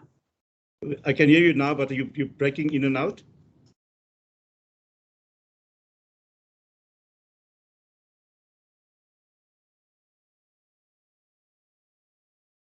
Ms. Mokgotlo, while you're sorting out yourself, let me turn the floor to Ms. Lango.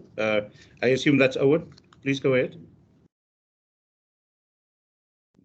Thank you, Chair. I think my point is just to take on from what Davis highlighted with regards to Telkom's comment about the impact of the roaming agreement on competition, that the authority has not actually considered that impact. So I think maybe what I'd like to refer Telkom to, I would like to refer them to. Yeah, that's fine. I'll put you on the chat. Okay. Hello? Can you hear me, Chair? Please, Mr. Mokgotlo, there's somebody on the floor. Can you maybe just mute yourself? Owen, please proceed. Yes, thank you, Chair. So I think I would like to refer Telkom to the mobile broadband findings document, which was published on the 26th of March, of which in that where in that findings document we actually go at length to analyze the impact of those roaming agreements on competition. And to come up with those findings, the final findings, we also considered the inputs from different stakeholders, which is Telkom included, because the issues were discussed at length, even in the public hearings and in the representations.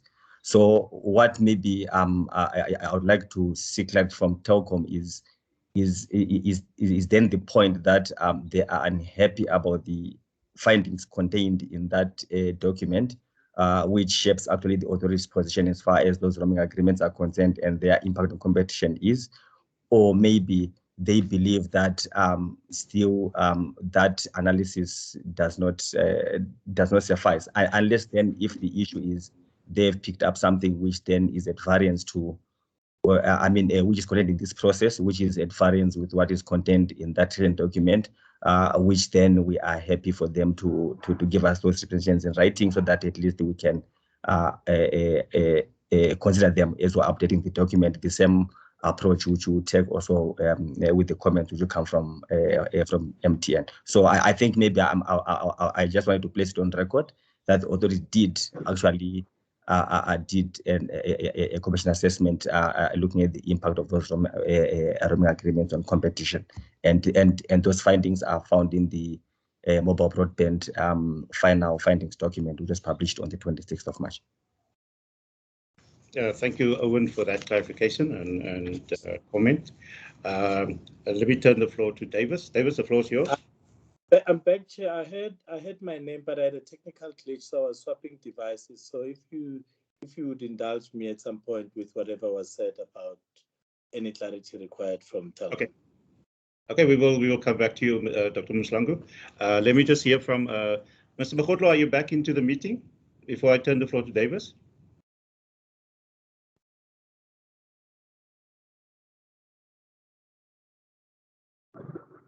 Yeah, can you hear me, Chair? Yes, please proceed.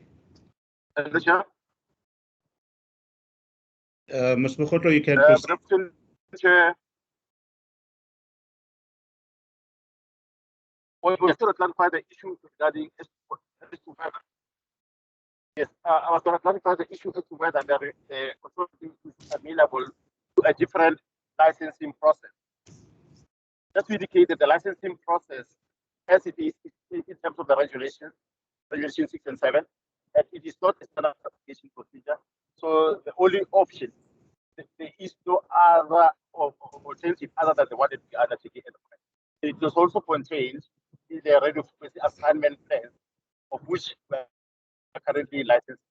So that those provisions are contained in the radio frequency spectrum regulations and the assignment plans, which were currently licensed. So there is no provision for any alternative other than the one that we are undertaking. Thank you, Mr. Makgotlo. Yeah, your what's your name? Your input was very blurred. Let me call it that way. I think again it sounded muffled, but please, if you can also maybe we will discuss it in fact as we go along. Davis, please take the floor. Chair, I think I've already made my interventions. And my hand is not up, but I can just highlight what Mr. Makgotlo was saying. He was just referring to the licensing process, the method of licensing the spectrum, to say that provision 7 provides the method, and also the radio frequency assignment plans also provides the method that a particular band is going to be licensed with which method. So the assignment plans have already been consulted on, and we are currently implementing that specific section of the specific regulation of the radio frequency assignment plans. So hence we are using the auction in this regard. Thank you, Chair. Thank you, Davis, and thank you for Mr. Makgotlo for the inputs. Then let me just turn the floor back to the members on the call, or also not only to the members but also the participants, to see whether there are any further inputs that they want to make, or any questions that they want to raise, things that they believe that might. And I know that there are a couple of things that's sort of hanging, especially with the procedural matters, which we will address in due course. But let me then I think Dr. Mslangu was asking for the floor again to come in. Maybe I don't see any further hand at this point in time, but let me give the floor to Dr. Mslangu. Thank you, Mr. Zimri. I think I was trying to come back to a comment that Mr. Mhlanga made, and I think he invited us to make a comment, and I did not get that clear. Hence, I asked the chair just to indulge me and repeat what Mr. Mhlanga said so that I could correct it. But Chair, insofar as there is any contention from the regulator that it has assessed these spectrum arrangements. That is not correct, particularly in the MBSI. No one was ever given a chance to look at what they look like, particularly except for those who are party to those agreements who are on this call. None of us who are outsiders know what is in those agreements and know what kind of suite of agreements constitute these transactions. And therefore, to make the conclusions that we would like to make, we're unable, we are disabled. And also there was never a competition assessment other than some bold assertions made by ICASA and MBSI. They were never interrogated by the public. They were never, so that's why, Chair, it would be important to know if these are going to be looked at more closely and looked at into their individual elements and how they impact on the licensing. But I thought that I heard Mr. Davis, or Davis rather, inviting us to say, if you are to take them into account in the licensing, how would you do that? And we thought that that's something we would be keen to look at. But we think that it would be great for the authority to come out more clearly on what assessment has it made. If it's what Mr. Mhlanga refers to, then perhaps the authority should tell us what it looked at to arrive at the conclusions that it did, because that would also help us. But insofar as we know, there's a parallel process that's taking place at the tribunal. And the little that we know is that that process is intense. The transactions are much more complex than what the statement by Mr. Mhlanga implies. But if there was something else, Chair, I'm really available to address it. But I just wanted to clarify that point insofar as it's necessary. Yes, thank you, Dr. Mhlanga. I think, yes, you partly also then responded to the issue. I think there are some processes underway to deal with various aspects and so on, which we possibly will have to then look into and see how do we deal with that. But I just want to double check, Paseka, I don't see any other further hands. The ICASA colleague, anything from your side?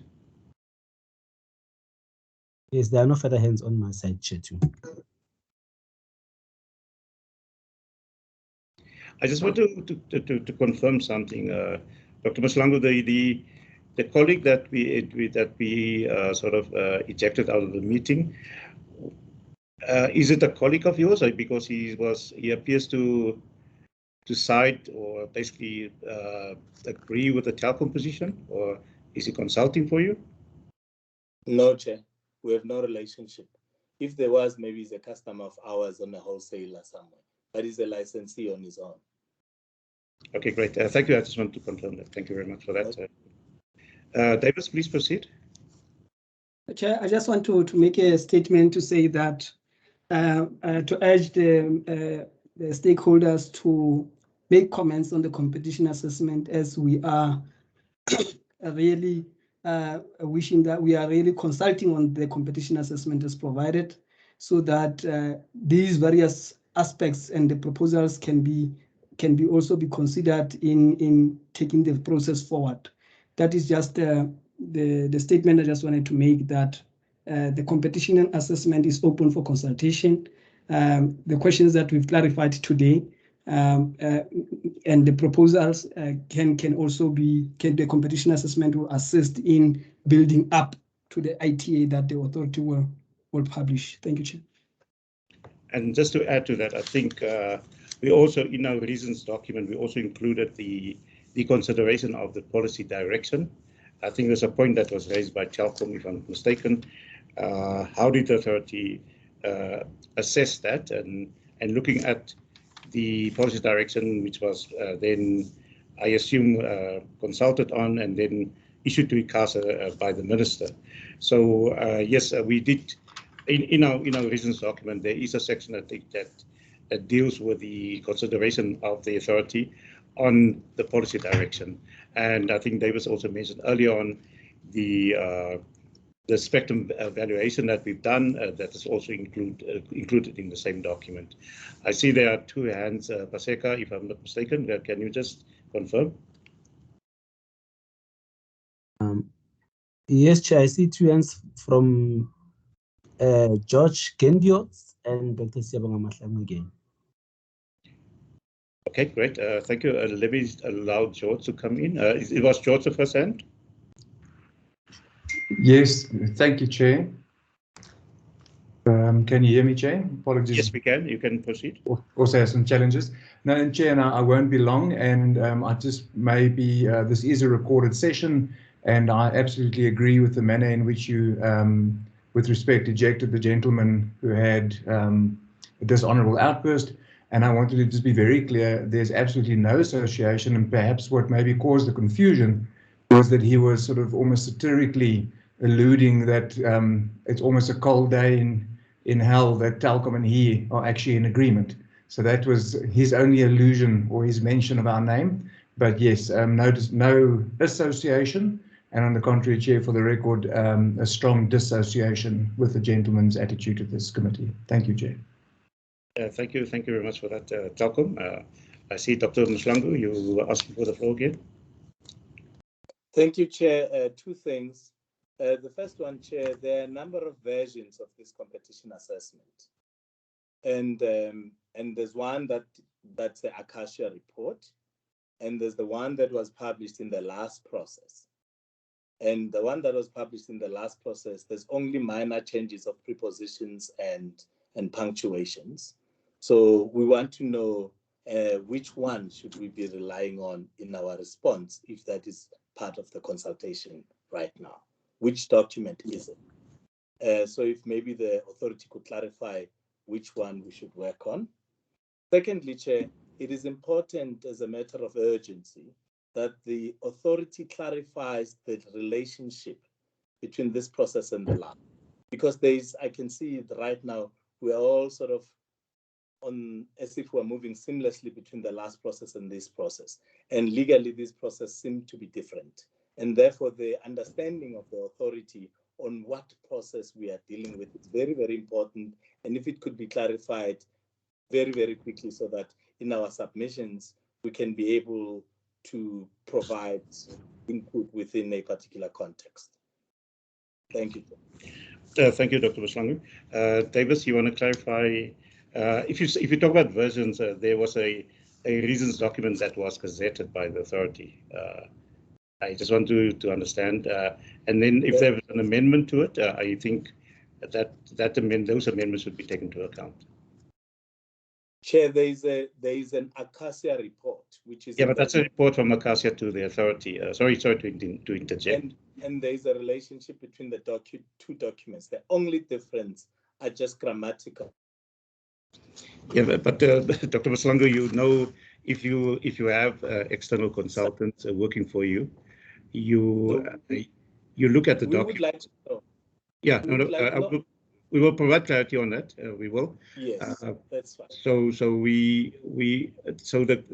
So the colleagues consulted for us. That's a ICASA report, and we considered, we debated, we cross-referenced, we considered all the aspects as we build up to that report. The report is not a standalone document and so on. Obviously, a report's a report that was submitted to the authority, and following that, yes, we had to check grammatical issues when somebody submits something that is not correct. So we correct that, and they basically, as a consultation process leading up to that final report, and that is why we conclude and sign off on it.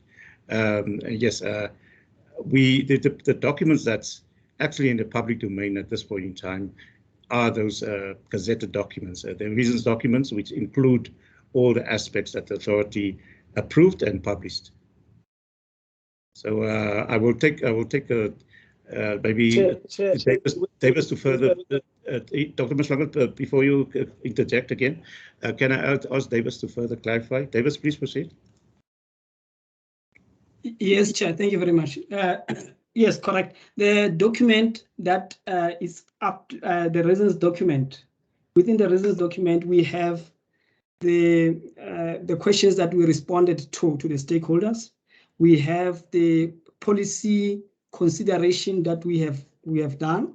We have the competition assessment that we are saying that we are requesting the public to provide a response to, including any other the entire document. And the other document that is contained, the subsection of that document is also the valuation of the spectrum. So all that is in the reasons document, and we can avail it. It's on the website as well. But if maybe there is confusion, and we can provide that, you can just maybe drop an email. We can send the document to you. But I'm not aware of any ICASA document in the public domain that maybe I can reference to, other than to just to support the chair to say that the ICASA was the service provider. We were working together in developing certain aspects of the competition assessment, competition issues, and so forth. So yeah, that's what I can just say, Chair. Thank you. If I can also maybe, Dr. Maslango, I think the point that you raised is that the if the document is part of the discovered documents in the litigation, obviously it becomes a part of the court record, and I think this is possibly what you're referring to. If I'm not mistaken. Yes, Chair, but I don't want to cause an argument, but the reason why it's so concerning to us as Telkom, it's been our case and it's never been refuted that the authority copied this report word for word, and there were no minutes submitted on the record that the authority ever deliberated on this. So I wanted that to be on the record so that it's not as if I am picking on you, Chair. The reason why I raised it is because we consistently even called for those deliberations from the authority, and they were not forthcoming. So, but I understand right now, Chair, and I'm settled on the document. It's just that the identity of the document has been very important. Even in the without prejudice discussions, everybody wanted to know which document are we being consulted on. Now that you've identified that it is the one that is published, then it will be okay to look at it, as long as you also provide legal clarity to us on what is the relationship between the last process, this process, and the status of the different documents that were produced, and including the ITAs that were set aside, so that we know how to assist, if we need to assist with opinions or submissions, or if we need to provide some kind of alternatives that we want to provide, we can provide in the submissions. The only issue was just the identity of the document, instead of opening up these side issues. The issue was just that, and I've been clarified, Chair. No, thank you for that understanding, Dr. Maslango. So the document that the authority published in the Government Gazette, that is the official document that was published by the authority. So I see there was another hand from Telkom. George, I don't know if you are asking for the floor, or is that an old hand? Sorry, Chair, it might be your screen again. I did see that Katharina had a hand up on my screen, but apologies, I put my hand down. Maybe it's just a screen thing. Apologies, thanks, Chair. No problem. Davis, I saw your hand briefly there for a moment. No, I think it might be a technical glitch, Chair. Thank you. Okay, thank you, Davis. Ms. Pillay, I think you were asking for the floor. Thank you, Chair. I had my hand up and I put it down again. Thank you for the opportunity. I work for the South African Communications Forum, and my question relates to the process, which is something that's been raised by multiple people, and I do hope that we would be able to get an answer on the process in this proceeding, particularly because several of the documents that I mentioned are in multiple places, which means that it makes the consultation much more difficult. Perhaps it might be useful if the authority could publish a list of documents or something like that in addition to the IM, so that we are all referring to the same documents in terms of our comments. And I have a further question in terms of the spectrum caps. I forget exactly which clause it is, but it relates to the fact that the authority says 36 to 3800 is excluded from the caps, but IMT spectrum is included. and it says it's inclined to include broadband fixed something. And what I'm trying to understand is the authority looking for views on that, whether that spectrum ought to be included, or are you trying to tell us that that will be excluded? So we'd appreciate some clarity on that. Thank you. Thank you for that question. I can maybe respond to that. Yes, if you can give us some input on that, whether it should be included or excluded, especially the broadband fixed wireless access. And broadband fixed wireless access cut across various bands and so on, where the authority made certain, or where people are using this broadband fixed wireless access systems, especially in the microwave bands above 3 gigahertz. So if we can get the public and the industry to make those inputs and give the authority some views on it, that will be welcomed. I see Mr. Mokgotlo is asking for the floor. Mr. Mokgotlo, please go ahead. Oh, yeah, no, thank you very much, Chairperson. Yes, well, mine is just an observation, Chair. Just indicating that it would have been preferable if the matters related to this workshop were mainly confined to the information memorandum and the contents thereof, so that we can actually give effect to the implementation thereof.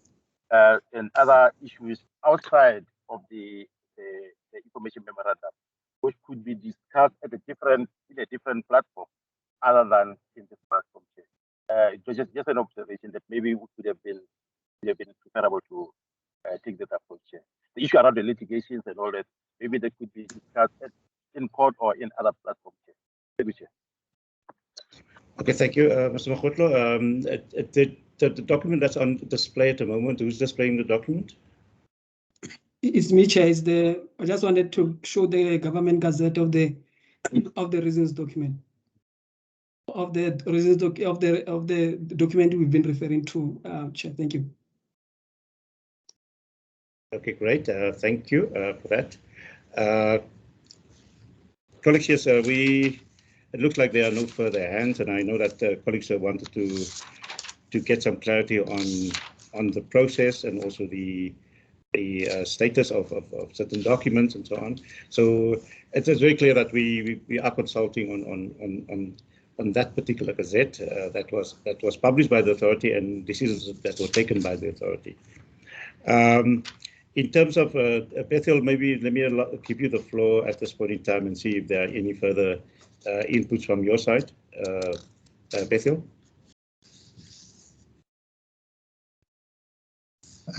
Thank you, Chair. No, it's fine, Chair. Busi will speak to it. Over to you, Busi. Thank you. So before Busi comes in, colleagues, yeah, this is I don't see any further hands for points of clarification and so on. I take it that everyone will make their input in due time based on the clarification, based on comments and so on. There are some common threads that throughout the workshop that has got is a concern for many people. I just want to make this point in terms of the availability of spectrum on basically in the 700, 800, and various other bands that where spectrum almost coordination is required, and I fail to understand to a large extent that we do have very good engineers working for these organizations, very good technicians, very good technologists working for these organizations, and it almost appears to me that there's a difficulty to technically coordinate these bands that's been used by other services. We've done this before. We went through the similar exercises where spectrum is being, it's right now as we speak, is being used on a coordinated and a shared basis. And I think I believe that our engineers and technologists and technicians, they are quite capable of making sure that this spectrum can be shared And where spectrum is not available, obviously, you need to put in coordination procedures, which is currently happening right now as we speak. And I think the comments that people keep on referring to, spectrum is not available, spectrum is dirty, all those comments that the colleagues have raised in this workshop. I think, again, from a technical point of view, there are certain issues that we can deal. From a practical point of view, we can definitely coordinate. We can provide services to the areas that is currently underserviced, and that is where spectrum is actually available and clear. And again, the authority needs to strike a fine balance between the underserviced areas and the service areas. So I think based on those considerations, we also have to look into how do we make the spectrum being used effectively and efficiently. Again, our engineers, technologists, and technicians will be able to assist us in that regard. Even within these organizations, they are quite capable of doing this. They are quite capable of allowing this coordination processes to proceed. And like I said, as we speak, that is happening right now. Bethel, let me then turn the floor to you as the last input, and then Paseka, let me just hear from you in terms of the process going forward.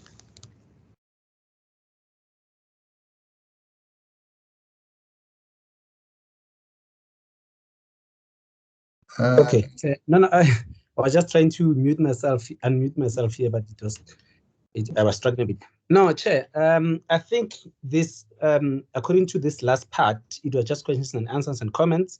And then if there are no further questions, the next item would be to close. But I will await you, Chair, to tell me as to if there's any other issues that can be finalized from now moving forward. Thank you. Okay, great. Thank you. So from here onwards, basically, the last points, I think, before we give Council Gotcha to close the meeting, I will then allow the legal colleagues maybe to give us further input. So there will be no further questions, no further comments from the other colleagues and also the participants. So we will allow our legal colleagues to make some further inputs and so on. Bethel, the floor is yours. Thank you. Thank you, Chair. Let me hand over to Busi to speak to the issue regarding the court order and the status of the ITAs. Thank you, Chair. Over to you, Busi. Thank you very much, Bethwell. I think it's important for us to highlight the fact that the draft, the court order itself is a remittal. The court has basically remitted the spectrum licensing process back to ICASA. We set aside the publication of the ITAs, but most importantly, the effect of the order is that the licensing process and the decisions surrounding the licensing process have been given to ICASA for consideration and for proceeding. The court didn't actually make a decision in terms of the status of the ITAs and the process that ICASA must now embark on in order to license spectrum. Currently, ICASA having accepted that remittal, ICASA is currently consulting the industry as well as stakeholders on substantive issues related to the ITAs. And I suppose this is why we're having these discussions, these back and forth discussions. And this process will assist ICASA in considering whether there's a need to amend the ITAs or not. It will also assist ICASA in terms of considering whether there's a need to reconsider the spectrum licensing process or not. But at this stage, ICASA is in the process of considering and consulting. And once all of that has been done, and obviously ICASA has published timeframes and has highlighted a high-level process that it intends on following. But ICASA is still considering everything and is considering the ITAs. And at a later stage, the ITAs will be published and they will then guide the process further. And that is basically the position from a legal perspective in terms of what is happening with the ITAs. The ITAs are being considered, and this is part of the consideration process that ICASA is embarking on. Thank you very much.